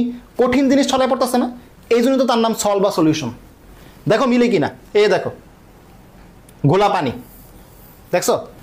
কঠিন জিনিস তরলে ছড়ায় পড়ছে, তাই তার নাম সলিউশন। কঠিন জিনিস বস্তুকণা, কঠিন জিনিস বস্তুকণা। চিনি দ্রবণ, গ্লুকোজের দ্রবণ। কথা ক্লিয়ার কিনা? কথা ক্লিয়ার কিনা? এরকম যেগুলা। এরপর দেখো, তরল জিনিস কখন ছড়ায় পড়ে? তরল জিনিস কখন ছড়ায় পড়ে? শ্যাম্পু, ক্রিম, পানিতে তেল। তেল তরল না? তেল যদি পানিতে ঢালা দাও তাহলে তেলটা ছড়াই গেল না? কোথায় ছড়াইছে? পানিতে। যে তরল, তরলে ছড়াইলো। জিনিসটা কি? তরল প্লাস তরল ইমালশন। এটা বাচ্চারা পারবে না জিনিসটা? আচ্ছা, দুধ, দুধের মধ্যে কি হয়? দুধের মধ্যে যে এই যে কি বলে, দুধের এটা কি বলে, চর্বি যে অংশটা, এটা কিন্তু তোমার পানির মধ্যে থাকে। পানি কিন্তু 80%, পানি, দুধের মধ্যে 88% পানি। তাহলে পানির মধ্যে ছড়ায় পড়তেছে, তাকে আমরা কি বলছি? তরল প্লাস তরল ইমালশন। এখন আছে যে তরল প্লাস কঠিন ইমালশন, মানে তরলটা কঠিনের মধ্যে ছড়ায় পড়ে, সেটা আমাদের কি? এই দেখো, দই। দইয়ের মধ্যে দেখবা পানি কম, কঠিন বেশি। দই কি একদম পানসা থাকে? দই কিন্তু ভারী থাকে, দই কিন্তু অনেক ঘন থাকে। জেলি, জেলি কি একদম পানসা থাকে? দুধের মতো পানসা থাকে জেলি? শ্যাম্পুর মতো পানসা থাকে না, জেলি কিন্তু একটু কঠিন। তার মানে এখানে তরল জিনিসটা কঠিনের মধ্যে ছড়াই গেছে। পনির, পাঞ্চা থাকে, পনির কিন্তু কঠিন থাকে। তাহলে বুঝতে পারছো কি না, এই যে মাখন, জুতার কালি, এগুলোর মধ্যে তরল জিনিসটা কঠিনের মধ্যে ছড়াইছে, আর এগুলো হচ্ছে পাইনসা, শ্যাম্পু, ক্রিম একদম পাতলা। আমি কি বুঝতে পারতেছি কিনা? এটা একদম বাচ্চা কালের পড়া, এটা বুঝতে পারতেছি কিনা? এখন দেখো, গ্যাস যখন ছড়ায় পড়ে, গ্যাস কোথায় ছড়ায়? দাও তো এই ফান্টাটা, দাও তো, ফান্টা খেয়াল আইছো? তাদেরকে পড়াইলাম হইলে। আচ্ছা দেখো, এই ফান্টাটা খুললে শব্দ হয় না? খেয়াল আইছে? আচ্ছা, শব্দ, ব্যাকগ্রাউন্ড মিউজিক দিছে। তো এটা যখন খুলি কেউ শব্দ হয় না? শব্দটা কেন হয়? কারণ পানির মধ্যে কার্বন ডাইঅক্সাইড ডুবাই দিছে, কার্বনিক অ্যাসিড পানির মধ্যে কার্বন ডাইঅক্সাইড দিয়ে দিছে। তার মানে বলতে পারি না আমরা যে পানির মধ্যে গ্যাস ছড়ায় পড়ছে? পানির মধ্যে গ্যাস ছড়ায় পড়ছে, বুঝলাম কিনা বিষয়টা? তাহলে এটাকে আমরা বলতেছি কি, গ্যাস প্লাস তরল, এবং এটা হচ্ছে একটা ফোম। এখন দেখো, সাবানের ফেনা চিনো কিনা? বাবল তৈরি হয় না? বাবুল কি গ্যাস না? এটা কই তৈরি হয়? পানি না দিলে ফেনা হইব? তাহলে পানির মধ্যে যখন গ্যাস যায় তখন তার নাম কি? এই যে গ্যাস প্লাস তরল। আমি কি বিষয়টা বুঝাইতে পারতেছি? বিষয়টাকে বুঝাইতে পারতেছি কিনা? ঝামা পাথর, ঝামা পাথর, পাথরও কঠিন, আবার এখানে যাচ্ছে কে? বাতাস। তাহলে দেখো, গ্যাস প্লাস কঠিন। অ্যারোসল তো প্রথমেই বলে নিছি, ধোঁয়া, কুয়াশা। ধোঁয়া আর কুয়াশার মধ্যে মেইন পার্থক্য জানো? ধোঁয়ার মধ্যে কঠিন কার্বন কণা থাকে। যেই ধোঁয়া যদি আমাদের শ্বাস প্রশ্বাসে যায়, আমাদের কেন ক্যান্সার হয়? কারণ এখানে কঠিন কার্বন ডাইঅক্সাইড কণা থাকে, কার্বন কণা থাকে। তাহলে ধোঁয়া মানে কঠিন প্লাস গ্যাস। ধুলাবালি কি কঠিন না? ধুলাবালি কি বালু কি কঠিন না? তাহলে দেখছো, কঠিন প্লাস গ্যাস। আর কুয়াশা মেঘ কি? কুয়াশা মেঘের মধ্যে কিন্তু কঠিন কিছু নাই, ওই যে বাতাস, পানি যেগুলা জলীয় বাষ্প হয়েছে সেগুলা, তরল প্লাস গ্যাস। বুঝাতে পারলাম? এই হচ্ছে একদম বেসিক পড়া, মুখস্থের কিচ্ছু নাই। উদাহরণগুলোর দিকে তাকাবা, চিন্তা করবা কিসের মধ্যে কি ছড়াইছে। শ্যাম্পু মানে কি? শ্যাম্পুর মধ্যে কি কি আছে? শ্যাম্পুর মধ্যে কি কি আছে চিন্তা করবা। দুধের মধ্যে কি কি আছে চিন্তা করবা। তরল প্লাস তরল আছে, এখানে তরল ছাড়া কিছু নাই। তুমি চিন্তা করবা ধুলার মধ্যে কি কি আছে, ধুলাবালির মধ্যে কি কি আছে? তরল আছে? নাই। ধুলার মধ্যে তরল আছে? নাই। বাতাস আছে, আর কিছু হচ্ছে কঠিন বালু আছে। তাহলে কঠিন প্লাস গ্যাস। তুমি চিন্তা করবা, তোমার উদাহরণ আসছে জেল। জেলের মধ্যে কি কি আছে? জেলের মধ্যে তো পানি আছে, কিন্তু এত বেশি পানি না, অল্প পানি, এই জন্য জেলটা এমন জেলির মতো থাকে। তাহলে পানি প্লাস কঠিন, তরল প্লাস কঠিন। তুমি চিন্তা করবা দইয়ের মধ্যে কি কি আছে? দইয়ের মধ্যে পানি আছে, বাট একদম পানিছা না, কঠিনের মধ্যে অল্প পানি। তাহলে তরল প্লাস কঠিন। পারবা? পারবো ইনশাল্লাহ। ওকে, না পারলে ভিডিওটা আরেকবার দেখবা এই পার্ট থেকে। সাসপেনশন হলো কলয়েডের একটি অস্থায়ী অবস্থা, এবং সাসপেনশনের যত উদাহরণ এগুলো আমাদের জন্য গুরুত্বপূর্ণ। দেখো সবাই, যে ওষুধ শিল্পে সাসপেনশনের গুরুত্ব সর্বাধিক। কোথায় সর্বাধিক? ওষুধ শিল্পে। সাসপেনশন অবস্থায় ওষুধের কার্যকারিতা বজায় থাকে। তারপর দেখো, কলেরা ভ্যাকসিন হলো একটা সাসপেনশন। এই লাইনটা বেশিরভাগ সময় আসে যে অন্ত্রের ইমেজিং কাজে বেরিয়াম সালফেট হচ্ছে একটা সাসপেনশন। তাহলে প্রশ্ন আসতে পারে না যে অন্ত্রের ইন্টেস্টাইনের ইমেজিংয়ের কাজে কী ব্যবহার করা হয়? Barium sulphate. ঠিক আছে? আচ্ছা, এরপরে যেটা সাসপেনশন বোঝার পরে তোমাকে বুঝতে হবে কোয়াগুলেশন জিনিসটা কি। কোয়াগুলেশন জিনিসটা কি একটু খেয়াল করো সবাই, সংজ্ঞাটা দেখো।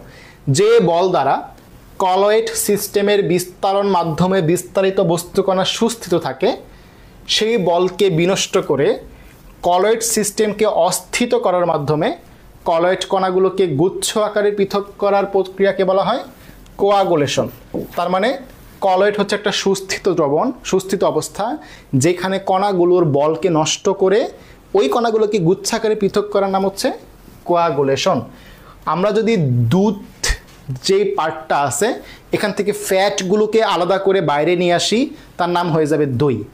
দুধ থেকে দই তৈরি করা তার নাম কি? কোয়াগুলেশন। দুধ থেকে দই তৈরি করা তার নাম কি? কোয়াগুলেশন। দুধ থেকে দই, কারণ কি?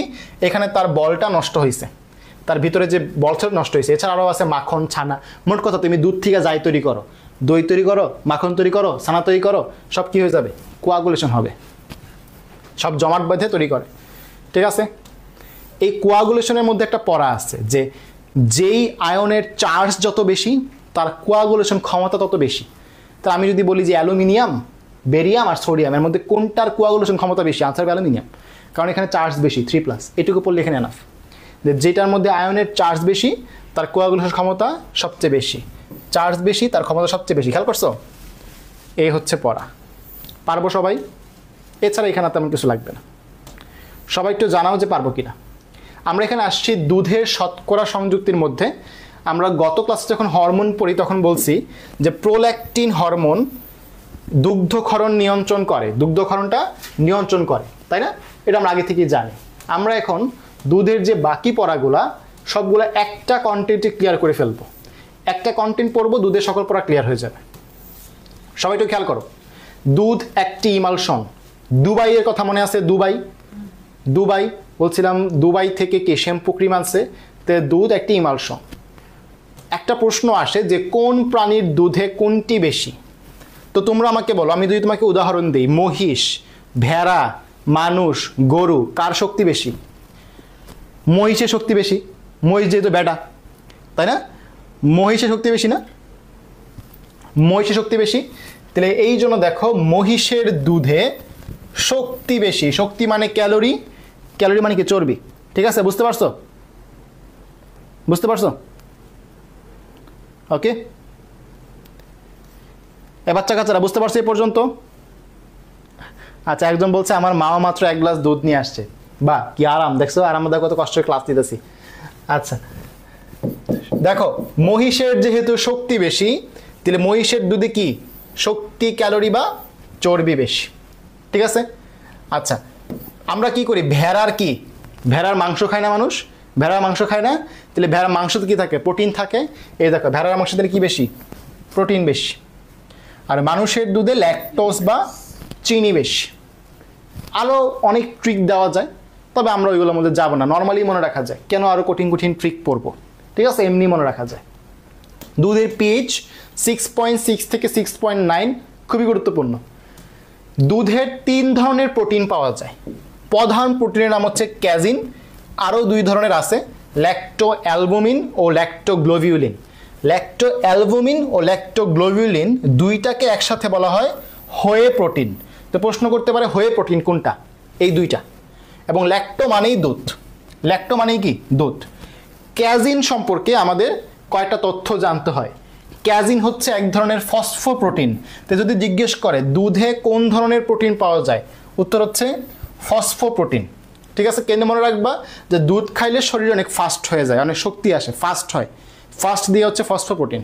ঠিক আছে, এই ক্যাজিন পানিতে অদ্রবণীয়। এটা 4 ধরনের ক্যাজিন পাওয়া যায়। বইয়ে লেখা আছে, দেখবা যে 4 ধরনের আলফা বিটা অনেক কিছু লেখা আছে, নাম পড়তে হবে না, জাস্ট মাথা রাখবা 4 ধরনের ক্যাজিন পাওয়া যায়। দুধের শর্করাকে বলা হয় ল্যাকটোজ। ল্যাক্টো মানে হচ্ছে দুধ, আর এই ল্যাকটোজকে ভাঙলে 2টা অংশ পাওয়া যায়। ল্যাকটোজ হচ্ছে একটা ডাইস্যাকারাইড, ল্যাকটোজ হচ্ছে একটা ডাইস্যাকারাইড। একে ভাঙলে 2টা মনোস্যাকারাইড পাওয়া যায়, একটা গ্লুকোজ আর একটা গ্যালাক্টোজ। এই গ্যালাক্টোজ হচ্ছে আমাদের কি করে? মস্তিষ্কে, বাচ্চাদের মস্তিষ্কে পুষ্টি দেয়। এই জন্য বাচ্চাদের কি বলে যে দুধ খাওয়াতে হয়। ঠিক আছে, এটা মনে রাখার টেকনিক আছে একটা, লা গু গা। এটা মনে রাখার টেকনিক হচ্ছে লা গু গা। ল্যাকটোজ মানে গ্লুকোজ ও গ্যালাক্টোজ। ঠিক আছে, এই ল্যাকটোজের একটা স্পেশালিটি আছে, এটা দুধের অসমোল হিসেবে কাজ করে। অসমোল হিসেবে কাজ করে মানে কি? অসমোসিস প্রক্রিয়ায় যে মামারি গ্ল্যান্ডগুলো আছে ওই গ্ল্যান্ড থেকে দুধকে টেনে আনতে সাহায্য করে। ল্যাকটোজ কি করে? অসমোল হিসেবে কাজ করে, অসমোসিস প্রক্রিয়ায় সাহায্য করে। দুধের প্রধান উপাদান হচ্ছে পানি। অনেকেই বিশ্বাস করবে না, ওমা পানি আবার কেমন হয়? এখানে 82 থেকে 88% পানি। চিন্তা করা যায়, অনেক বেশি পানি না? দুধের প্রধান আয়ন সমূহের সেট হচ্ছে পটাশিয়াম, ক্যালসিয়াম, ক্লোরাইড। খেয়াল করে দেখো, ক্লোরাইড হচ্ছে 17 number, potassium 19 number, calcium 20 number. তো 17, 19, 20 এই 3টা আয়ন হচ্ছে দুধের প্রধান আয়ন। এমনি মনে থাকবে বেশি। ঠিক আছে, দুধে ভিটামিন এ বেশি থাকে, আর দুধ যদি ফুটাও তাহলে ভিটামিন সি নষ্ট হয়। এই পড়াগুলো বইয়ে ছড়ায় ছিটে আছে, পড়তে হবে। এবং এটা কিন্তু অনুশীলনী এমসিকিউ। দুধের প্রধান আয়নসমূহ সেট কোনটা? যদি বলে তরল দুধ সংরক্ষণের পদ্ধতি কোনটা, উত্তর হচ্ছে পাস্তুরাইজিং। এই জন্য বলে পাস্তুরায়িত দুধ। ওই যে প্যাকেট দুধ কি বলে? পাস্তুরায়িত দুধ। আর যদি দুধটা সংগ্রহ করে রাখতে চাই আমরা, সেই দুধের পিএইচ নিয়ন্ত্রণ করার জন্য সোডিয়াম বাইকার্বনেট মিশানো হয়। কি মিশানো হয়? Sodium bicarbonate. আর একটু আগে বলছি দুধ থেকে দই বলো, ছানা বলো, মাখন বলো, এটার জন্য কোয়াগুলেশন পদ্ধতি ব্যবহার করা হয়। কোয়াগুলেশন পদ্ধতি ব্যবহার করা হয়। কথা ক্লিয়ার? কথা ক্লিয়ার কিনা সবাই একটু জানাও যে পর্যন্ত বুঝছো কিনা। দুধ সম্পর্কে এই তথ্যগুলো জানতে হবে এবং সবগুলোই কিন্তু বিভিন্ন অনুশীলনী এমসিকিউ বেস করে লেখা হয়েছে। একটা কন্টেন্ট পড়লে সবগুলো পড়া ক্লিয়ার হয়ে যাবে। এ পড়াটা আমাদের ক্লিয়ার, এখান থেকে আর কিছু লাগবে না। এই ছকটা আমরা পড়ছি, এটা একটু খেয়াল করতে পারো যে প্রতি গ্রাম চর্বি, প্রোটিন ও শর্করা থেকে কত ক্যালোরি পাওয়া যায়, একদম বেসিক পড়া। ওকে, এই প্রশ্নটা আনসার করো সবাই। তরল দুধ সংরক্ষণে কোন পদ্ধতি ব্যবহার করা হয়? সবাই আনসার করো। তরল দুধ সংরক্ষণে কোন পদ্ধতি ব্যবহার করা হয়? বলো সবাই। তরল দুধ সংরক্ষণে কোন পদ্ধতি ব্যবহার করা হয়? আমরা এখন মাখন সম্পর্কিত তথ্য জানবো। পাস্তুরাইজিং, তাই না? পাস্তুরাইজিং। ওকে, আমরা এখন মাখন সম্পর্কে কিছু পড়া জানবো, ঠিক আছে? মাখন রিলেটেড খেয়াল করো। লবণ মিশালে মাখনের স্বাদ এবং মাখনের স্থায়িত্ব বাড়ে। লবণ মাখনের প্রিজারভেটিভ রূপে কাজ করে, তাহলে প্রশ্ন আসতে পারে কিনা। এরপর দেখো, এই যে মাখন, এটাকে 10 ডিগ্রি সেলসিয়াসের নিচে ফ্রিজে সংরক্ষণ করা হয়, যা আমরা অলরেডি জানি যে ফ্রিজে তাপমাত্রা 0 থেকে 4 ডিগ্রি সেলসিয়াস, তো 10 ডিগ্রি সেলসিয়াসের নিচে। মাখনে কি থাকে? মাখন হচ্ছে ভিটামিন এর উৎকৃষ্ট উৎস। যেহেতু মাখন দুধ থেকে আসতেছে এবং দুধে হচ্ছে কি ভিটামিন এ থাকে, তাহলে ভিটামিন এর উৎকৃষ্ট উৎস। এবং এই প্রশ্নটা আসতে পারে 100 গ্রাম মাখনের খাদ্যমান কত? 100 গ্রাম মাখন খাইলে 730 কিলো ক্যালোরি পাবা। মাখন পানি মুক্তকরণ কিভাবে? চাপ দিয়ে। মাখন চাপ দিয়ে দলে কি করে? পানি মুক্ত করা হয়। ঠিক আছে, বুঝতে পারছো? এই দুটা প্রশ্নের আনসার করো। দুধ থেকে ছানা তৈরি হয় কোন পদ্ধতিতে? দুধের প্রধান প্রোটিন কোনটি? দুটা প্রশ্নে আনসার করো। 5.9 এবং 5.10 আনসার করো। দুধ থেকে ছানা তৈরি হয় কোন প্রক্রিয়ায়? 5.9 এর সি। 5.10 এর দুধের প্রধান প্রোটিন কোনটি? ক্যাজিন। ক্যারোটিন কিন্তু না, ক্যাজিন। ঠিক আছে, পরীক্ষা আসার মতো প্রশ্ন।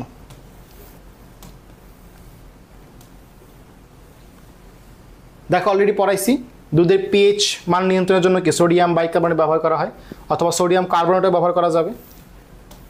এছাড়া এখানে আর কিছু লাগবে না। আমরা আসতেছি টয়লেট্রিজ ও পারফিউমারিজের মধ্যে। এখানে সবগুলো পড়া আমাদের কন্টেন্ট আকারে দেওয়া আছে। এর আগে আমরা এখান থেকে কিছু পড়া জেনে নেব, ছোট ছোট কিছু পড়া ছড়ায় ছিটায় আছে। তো সবাই খেয়াল করো। ম্যান্থল, ম্যান্থল একটা সুগন্ধকারক বস্তু। এটা গলা ও শ্বাসনালীর পরিষ্কারক হিসেবে কাজ করে। ম্যান্টস, ম্যান্টসের নাম শুনছো না? এই ম্যান্থল কি করে? সুগন্ধ বস্তু, গলা ও শ্বাসনালীর পরিষ্কারক হিসেবে কাজ করে।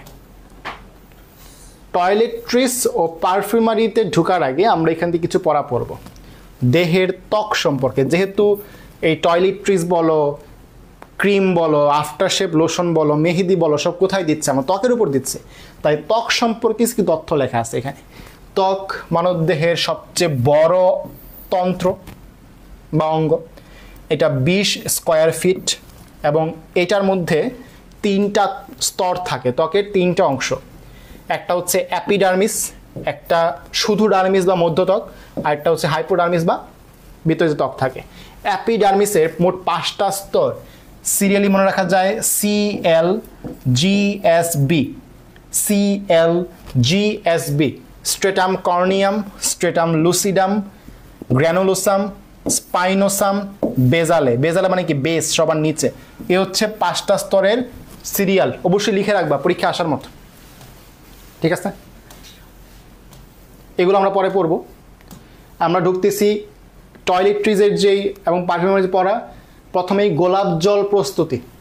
সবাই খেয়াল করো, গোলাপ জল প্রস্তুতি থেকে কী কী জানতে হবে। গোলাপ জল স্টিম বা বাষ্পপাতন পদ্ধতিতে তৈরি করা হয়। স্টিম বা বাষ্পপাতন পদ্ধতিতে তৈরি করা হয়। এটি একটি হাইড্রোসল, জল আছে নামের মধ্যে, কি আছে? জল হাইড্রোসল, জল মানেই তো হাইড্রো, পানি, জল মানেই তো পানি। সুগন্ধের কারণ কি? গোলাপ জল কেন সুগন্ধি?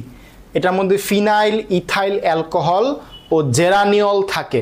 ফিনাইল ইথাইল অ্যালকোহল ও জেরানিয়ল থাকে। আমার সাথে সাথে মুখস্থ করো সবাই। হেয়ার অয়েল প্রস্তুতি, ডাবুর হেয়ার অয়েলের মূল উপাদান কি? নারিকেল তেল। হেয়ার অয়েলে মোট 3টা লাইন আমাকে জানতে হবে। হেয়ার অয়েলের ইমালসিফায়ার কে, অ্যান্টিঅক্সিডেন্ট কে, সুগন্ধিকারক কে।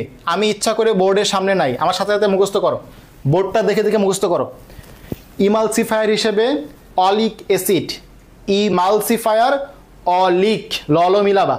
অ্যান্টি টি দিয়া হচ্ছে টি বিউটাইল, অ্যান্টি কি বললাম? ইমালসিফায়ার, ল দিয়া অলিক, অ্যান্টি টি দিয়া হচ্ছে টি বিউটাইল হাইড্রোকুইনন। আর সুগন্ধিকারক হিসেবে ম্যান্থল, ম্যান্থল গলা ও শ্বাসনালীর পরিষ্কারক হিসেবে কাজ করে। ঠিক আছে, বুঝতে পারছো? পরের পরায় যাও। ট্যালকম পাউডার ও বেবি পাউডার কি কি জানতে হবে? ট্যালকম পাউডারের মূল উপাদান কোনটা? এখান থেকেই ম্যাক্সিমাম প্রশ্ন আসে। ট্যালকম পাউডারের মূল উপাদান হচ্ছে ট্যালক বা হাইড্রেটেড ম্যাগনেসিয়াম সিলিকেট। ট্যালকের সংকেত জিজ্ঞেস করে 3MgO, 3টা ম্যাগনেসিয়াম অক্সাইড, 4টা সিলিকন ডাইঅক্সাইড, 1টা পানি। আমি কেমনে মুখস্থ রাখতাম? একদম ঠাড়া মুখস্থ। 3MgO 4SiO2 ইন্টু পানি, 3MgO 4SiO2 ইন্টু পানি। ট্যালকম পাউডারে কোমল অ্যান্টিসেপটিক কোনটা? জিঙ্ক স্টিয়ারেট, জিঙ্ক ঠাড়া মুখস্থ, কিছু করার নাই। আর যদি বলে শুধু অ্যান্টিসেপটিক, তখন ম্যাগনেসিয়াম বা জিঙ্ক, যে কোনো একটা স্টিয়ারেট।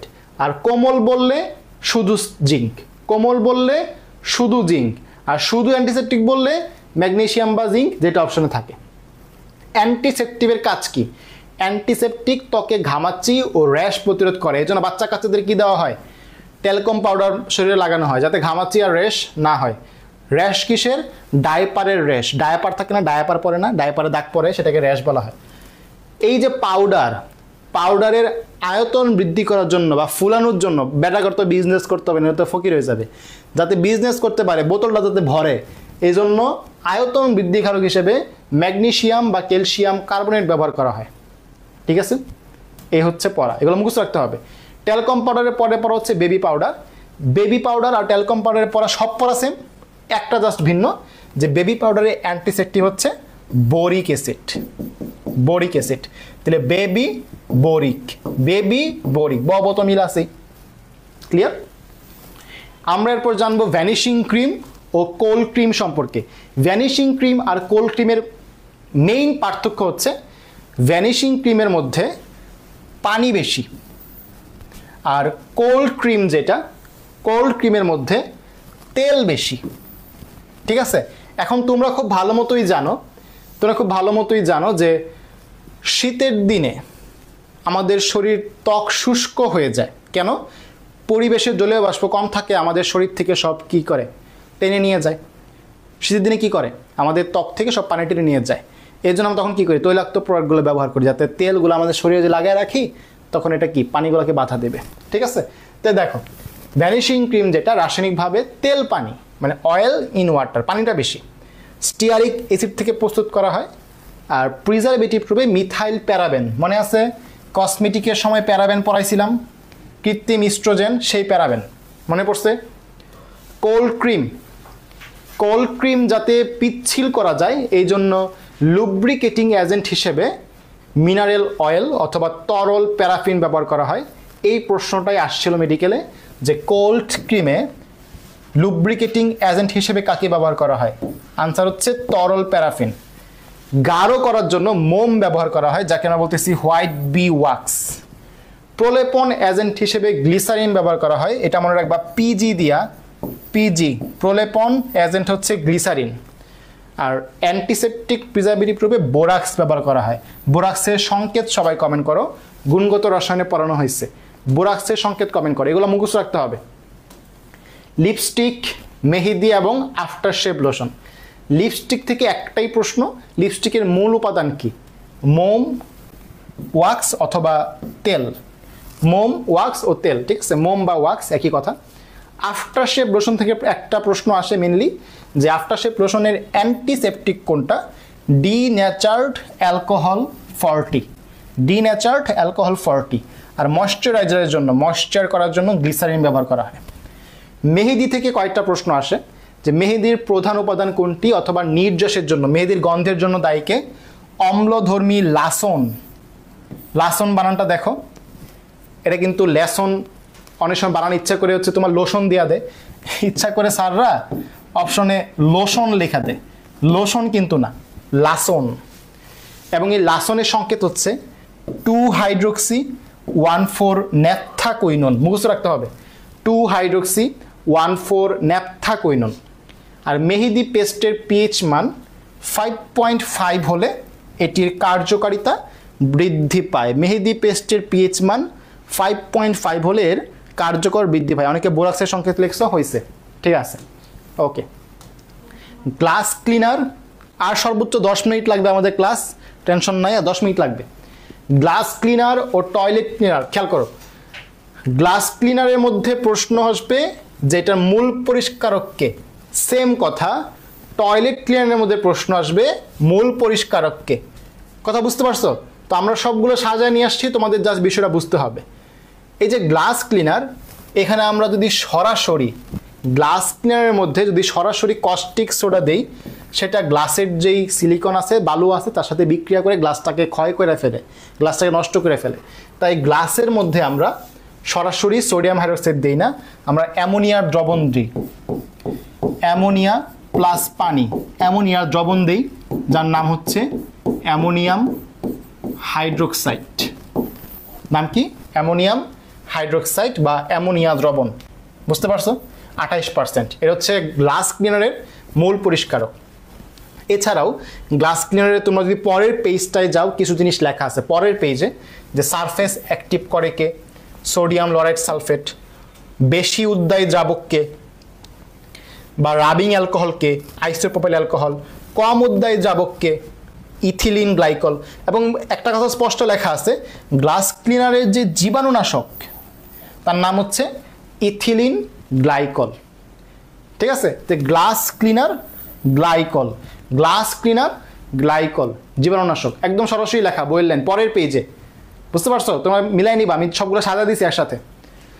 টয়লেট ক্লিনারে, টয়লেটে কি থাকে? গ্লাসের তো আর দুর্গন্ধ থাকে না, গ্লাসের মধ্যে তো দুর্গন্ধ থাকে না, দুর্গন্ধ থাকে কই? টয়লেটে। তো টয়লেট ক্লিনারে দুর্গন্ধনাশককে ফেনল। ঠিক আছে? তাহলে আমরা কেমনে পড়বো? যে দুর্গন্ধ দূর করে ফেলো, দুর্গন্ধ দূর করে ফেলো। ফেলো মানে কি? ফেনল। মূল পরিষ্কারক অলরেডি বলে ফেলছি, কস্টিক সোডা, সোডিয়াম হাইড্রোক্সাইড। দ্রাবক হচ্ছে পানি। সারফেক্টেন্ট কোনটা, মানে সারফেস অ্যাক্টিভ করে কোনটা? Sodium lauryl sulphate. সেখানেও সেম পড়া ছিল, সারফেস অ্যাক্টিভ করে কে? সোডিয়াম লরাইড সালফেট, দুটা সেম। তারপর হচ্ছে আমাদের ব্লিচিং এজেন্ট, ব্লিচিং এজেন্ট জীবাণুনাশককে ব্লিচিং পাউডার, যেটা CaOCl2, calcium hypochloride. Bleaching powder, bleaching powder সংকেত তোমরা জানোই, জানো না ব্লিচিং পাউডার সংকেতটা? সেটাই, ওকে। এরপরে আমরা দেখো হ্যান্ড নোটে এই বিষয়গুলো একসাথে সাজানো আছে, হ্যান্ড নোটে এই বিষয়গুলো একসাথে সাজানো আছে। এগুলো দুধের পড়াগুলো আমরা পড়ে ফেলছি অলরেডি। এই যে দেখো, বলছিলাম যে আমরা শীতের দিনে কি করি? শীতের দিনে হচ্ছে তেল ব্যবহার করি, তেলে যেটা ক্রিম, কোল্ড ক্রিম, সেগুলো আমরা ব্যবহার করি শীতের দিনে। আর লোশন ব্যবহার করি কি? গরমের দিনে, রাইট? ওকে। একটা পড়া আমরা একসাথে সাজায় আনছি, দেখো প্রত্যেকটার প্রধান উপাদান এক জায়গায় সাজায় নিয়ে আসছি, দেখা যাচ্ছে কিনা। যা কিছু পড়ছি প্রত্যেকটার প্রধান উপাদান, যেমন গোলাপ জলের প্রধান উপাদান বা সুগন্ধের কারণ হচ্ছে ফিনাইল ইথাইল অ্যালকোহল এবং জেরানিয়ল, রাইট? ডাবুর আমলা তেলের প্রধান উপাদান নারিকেল তেল। হার্বাল হেয়ার অয়েল আমরা দেখতে পাচ্ছি বাদাম, তিল এবং সূর্যমুখী, এটা হচ্ছে বাতাস দিয়ে মনে রাখা যায়। টেলকম পাউডারের প্রধান উপাদান টেলক। লিপস্টিকের প্রধান উপাদান ওয়াক্স ও চর্বি। আফটারশেভের প্রধান উপাদান ডিন্যাচার্ড অ্যালকোহল 40। মেহেদির প্রধান উপাদান লাসন, রাইট? আর প্রধান পরিষ্কারক দেখো, গ্লাস ক্লিনারের প্রধান পরিষ্কারক অ্যামোনিয়াম হাইড্রোক্সাইড, আর টয়লেট ক্লিনারের প্রধান পরিষ্কারককে সোডিয়াম লরাইড সালফেট। এই হচ্ছে তোমার পড়াশোনা, ঠিক আছে? তো আমরা এই যে দেখো যা কিছু আসছিল এখানে সব পড়াই দিছি, একদম A to Z যা যা লাগবে এখান থেকে, কোনো কিছু আমরা বাদ দিইনি। সব কিছু সাজায় দিছি, মেডিকেল ভর্তি পরীক্ষার প্রশ্ন সব সহ সব প্রশ্ন এখানে কভার হবে। লাস্টে জাস্ট একটা পড়া বাকি আছে, সেটা হচ্ছে ভিনেগার। আর 5 মিনিটের মধ্যে পড়া শেষ হয়ে যাবে ইনশাল্লাহ। যারা ক্লাসে ছিল তখন একদম শেষ করে যাও, ঠিক আছে?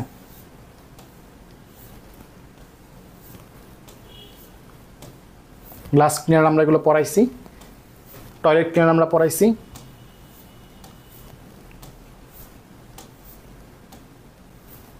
এগুলো সব কিন্তু আমাদের পড়া হয়ে গেছে। তোমরা কেউ বলতে পারবা গ্লাস বা কাচে ক্ষয় করে কোন অ্যাসিড? গ্লাস বা কাচে ক্ষয় করে কোন অ্যাসিড বলতে পারবা? হ্যাঁ, হ্যান্ড নোটটা অবশ্যই দিয়ে দিব ইনশাল্লাহ, টেনশন নেই। লিপস্টিক তো পড়ায় ফেলছি, লিপস্টিক আর পড়া নাই। আচ্ছা দেখো, ভিনেগার প্রস্তুতি কি কি লাইন আসতে পারে সেগুলো মার্ক করে দিচ্ছে, এর বাইরে আর কিচ্ছু পড়তে হবে না ইনশাল্লাহ। দেখো, আখ বা খেজুরের রসে চিনি থাকে, চিনি মানে সুক্রোজ। সুক্রোজের সংকেতটা একটু খেয়াল করো সবাই, অনেকে হয়তো বা এখানে বেসিকে গ্যাপ থাকতে পারে। সুক্রোজের সংকেতটা খেয়াল করো। আমরা জানি সুক্রোজ তৈরি হয় গ্লুকোজ প্লাস ফ্রুক্টোজ থেকে, এটা লাগবে। সুক্রোজ ভাঙলে আমরা পাই গ্লুকোজ প্লাস ফ্রুক্টোজ। গ্লুকোজের সংকেত হচ্ছে C6H12O6, C6H12O6। এই দুইটাকে যদি মিক্স করি কি হওয়া উচিত? C12H24O12 হওয়া উচিত। এই দুইটা এক হওয়ার সময় এখান থেকে এখনো পানি বের হয়ে যায়, যার কারণে 24 না হয়ে হয় 22 আর ও হয় 11। তাহলে C12H22O11 মানে দুইটা হাইড্রোজেন কম, একটা অক্সিজেন কম, H2O যেহেতু, বুঝতে পারছো? এই জন্য এটাকে হচ্ছে আমরা বলি C12H22O11, সুক্রোজের সংকেত। লাগবে এটা, একটু পরে লাগবে। খেয়াল করো সবাই, আখ অথবা খেজুরের রসে 16 থেকে 20% সুক্রোজ বা চিনি পাওয়া যায়, ঠিক আছে? এই পার্টটা সবার একটু বুঝতে হবে, এটা বুঝলেই এনাফ। এটা যদি বুঝো তাহলে ভিনেগার প্রস্তুতি তুমি সব বুঝে গেছো, এইটুকু বুঝলেই হবে। খেয়াল করো, চিনিকে আমরা ভেঙে গ্লুকোজ প্লাস ফ্রুক্টোজ তৈরি করব। কি প্রস্তুত করব? চিনিকে ভেঙে, চিনি মানে সুক্রোজ। 1 নাম্বার স্টেপ, চিনি বা সুক্রোজ মানে C12H22O11। এর সাথে আমরা এখনো পানি দিলাম, পানি দিলে এটাকে ভাঙলাম, ভাঙা কি হইল? একটা গ্লুকোজ হইল, একটা ফ্রুক্টোজ হইল। তো দেখো, সুক্রোজটা কনভার্ট হয়ে গ্লুকোজ ফ্রুক্টোজ হয়ে গেল, ইনভার্ট, তাই না? ইনভার্ট হয়েছে, কনভার্ট হয়েছে বা ইনভার্ট হয়েছে, তাই এটাকে আমরা বলি হচ্ছে ইনভার্টেস। এখানে যে এনজাইম কাজ করবে তার নাম হচ্ছে ইনভার্টেস। যে এনজাইম কাজ করবে তার নাম কি? ইনভার্টেস। এবং এই গ্লুকোজ প্লাস ফ্রুক্টোজ মিলে দুইটাকে বলা হয় ইনভার্ট চিনি। কি চিনি বলা হয়? ইনভার্ট চিনি। এখানে তাপমাত্রা লাগবে 37 ডিগ্রি সেলসিয়াস। এই ইনভার্ট চিনি যেটা, গ্লুকোজ যেটা, এই গ্লুকোজ থেকে C12 C6H12O6 এইটা জাইমেস এনজাইমের উপস্থিতিতে পচবে, পচে তৈরি করবে ইথানল। ইথানল সংকেত কি? CH3CH2OH। তাহলে এই প্রশ্নটা আসে যে গ্লুকোজ থেকে ইথানল প্রস্তুতিতে কোন এনজাইম কাজ করে? আনসার হচ্ছে জাইমেজ। এবং এই ক্ষেত্রে তাপমাত্রা হচ্ছে room temperature 25 degree Celsius, room temperature. Glucose থেকে ইথানল তৈরি করা, ভাত পচায় মদ তৈরি করে না, ওইরকম আর কি কাহিনী। এই যে স্টার্চ, চিনি, ভাত, বুঝতে পারছো কাহিনী? ইনভার্ট চিনি থেকে মানে গ্লুকোজ থেকে ইথানল প্রস্তুত করা হলো জাইমেজের ফলে। তুমি এই সিরিয়ালটা মনে রাখলেই মোটামুটি এনাফ। ওকে, এগুলো থেকে প্রশ্ন আসে। এখন প্রশ্ন হচ্ছে এই যে ইথানল, এখান থেকে কী করতে হবে? অ্যাসিটিক অ্যাসিড তৈরি করতে হবে। ইথানল থেকে কী করতে হবে? অ্যাসিটিক অ্যাসিড তৈরি করতে হবে না? এই অ্যাসিটিক অ্যাসিডের জন্য আমাদের লাগবে অ্যাসিটোব্যাক্টর। এক নাম্বার পড়া। 2 নাম্বার পড়া, এই যে ইনভার্টেস একটা এনজাইম, জাইমেস একটা এনজাইম, এনজাইমগুলো কে সাপ্লাই দেবে? এনজাইমগুলো সাপ্লাইয়ের জন্য এখানে ইস্ট কাজ করবে। ইস্ট একসাথে জামাই এনজাইম দিতে পারে। জামাই মানে কি? জাইমেস, মল্টেস, ইনভার্টেস, ইনভার্টেস, জাইমেস, মল্টেস, ইনভার্টেস, ইস্ট। ইস্ট হচ্ছে একটা ছত্রাক, তাই না? তো এই যে ইস্ট, এই ইস্টের বৃদ্ধির জন্য তুমি কি করতে পারো? দেখো, ইস্টের বৃদ্ধির জন্য কি করতে পারো, এটা কিন্তু সরাসরি লেখা আছে। 2টা লবণের কথা লেখা আছে। কে রে গেল কই? এটা লাগবে, অনুশীলনী এমসিকিউ আছে, আমি তোমাদের বের করে দেখাচ্ছি, দাঁড়াও।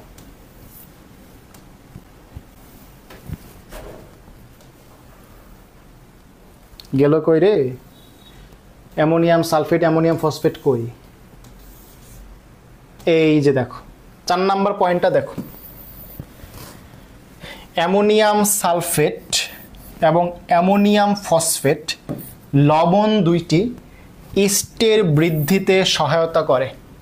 তাহলে আমরা যে লিখলাম এই যে ইস্ট, এই ইস্টের বৃদ্ধি তুমি কি ব্যবহার করবা? Ammonium sulphate, right, NH4, NH4, ammonium sulphate অথবা অ্যামোনিয়াম ফসফেট, ঠিক আছে? অ্যামোনিয়াম হচ্ছে ফসফেট, একটা হচ্ছে অ্যামোনিয়াম সালফেট আর একটা হচ্ছে অ্যামোনিয়াম ফসফেট। কথা ক্লিয়ার? এই দুইটা অবশ্যই মাস্ট, অনুশীলনীতে এমসিকিউ আছে। আর কি কি এনজাইম পাওয়া যায়? ইনভার্টেস, মল্টেস, জাইমেজ, ঠিক আছে? পারবো ইনশাল্লাহ। এগুলো ছাড়া এখান থেকে তেমন প্রশ্ন জিজ্ঞেস করে না, এগুলাই জিজ্ঞেস করে। ইনভার্টেস, জাইমেজের কথা জিজ্ঞেস করে যে গ্লুকোজ থেকে ইথানল কোন এনজাইম, চিনি থেকে গ্লুকোজ কোন এনজাইম, ইনভার্টেস, জাইমেজ, ইথানল থেকে অ্যাসিটিক অ্যাসিড কোনটা, অ্যাসিটোব্যাক্টর, এগুলাই জিজ্ঞেস করে, ঠিক আছে? লাস্ট পড়া, লাস্ট 1 মিনিট, যে আমরা ভিনেগার কাকে বলতেছি। ভিনেগার যেন কি কাজে লাগে মনে আছে? পিকলিং, পিকলিং এর কথা মনে আছে কিনা? খাদ্যদ্রব্য সংরক্ষণের জন্য, আচার তৈরিতে ভিনেগার। তো অ্যাসিটিক অ্যাসিডের সংকেত কি? CH3COOH, acetic acid. এই অ্যাসিটিক অ্যাসিডের 6 to 10% জলীয় দ্রবণকে আমরা বলতেছি, জলীয় দ্রবণকে আমরা বলতেছি ভিনেগার। ভিনেগারের বাংলা কি জানো? সিরকা, বাংলায় সিরকা। এই ভিনেগারের মধ্যে জলীয় দ্রবণ মানে কি? পানি। পানির মধ্যে 6 to 10% অ্যাসিটিক অ্যাসিড। যদি জিজ্ঞেস করে ভিনেগারে পানি কত পার্সেন্ট, ভিনেগারে পানি কত পার্সেন্ট, উত্তর হবে 90 থেকে 94%, কারণ বাকি 6 to 10% হচ্ছে অ্যাসিটিক অ্যাসিড। দেখো বুঝলা কিনা? ভিনেগারে 90 থেকে 94% হচ্ছে পানি, আর অ্যাসিড হচ্ছে 6 to 10%। এই হচ্ছে আমাদের পড়াশোনা, আমাদের কর্মমুখী রসায়ন, এগুলোই পড়া আশা করি। আর ভিনেগারের গড় পিএইচ মান 2.5 হয়, অম্লীয় মান বজায় থাকে। আরেকটা হচ্ছে নতুন এডিশনে কিছু চেঞ্জ করছিল ভিনেগারের পিএইচ সম্পর্কে, 2.2 থেকে 2.3 এমসিকিউ আলাদা তো তথ্য দেওয়া ছিল, সেটা হচ্ছে আমি তোমাদের আলাদা করে দিয়ে দিই। এই যে দেখো আলাদা করে দেখা দিচ্ছি, 2.2 থেকে 2.73 থাকে খাদ্যদ্রব্য সংরক্ষণের সময়। খাদ্যদ্রব্য সংরক্ষণের সময় এটার পিএইচ হচ্ছে 2.2 থেকে 2.73 থাকে, যা কিনা অম্লীয় অবস্থা বজায় রাখে। এই হচ্ছে কথা, ভিনেগারের পিএইচটা, ভিনেগারের পিএইচ, ঠিক আছে? 6 to 10% ভিনেগারের পিএইচটা। এই হচ্ছে তোমার পড়া। তো বলো, কর্মমুখী রসায়ন আশা করি পারবা ইনশাল্লাহ, রাইট? তো এইটার উপর র্যাপিড ফায়ার হবে কালকে ইনশাল্লাহ, এবং এক্সামগুলা অবশ্যই এবং অবশ্যই হাজার স্যারের অনুশীলনী, কবির স্যারের অনুশীলনী পড়ে এক্সাম দিতে বসবা। এই অধ্যায় থেকে যদি 2টা 3টা একটা যাই প্রশ্ন আসে পারবা ইনশাল্লাহ। ওকে ওকে, আসসালামু আলাইকুম। যারা ক্লাসের শুরু থেকে ছিল অসংখ্য ধন্যবাদ।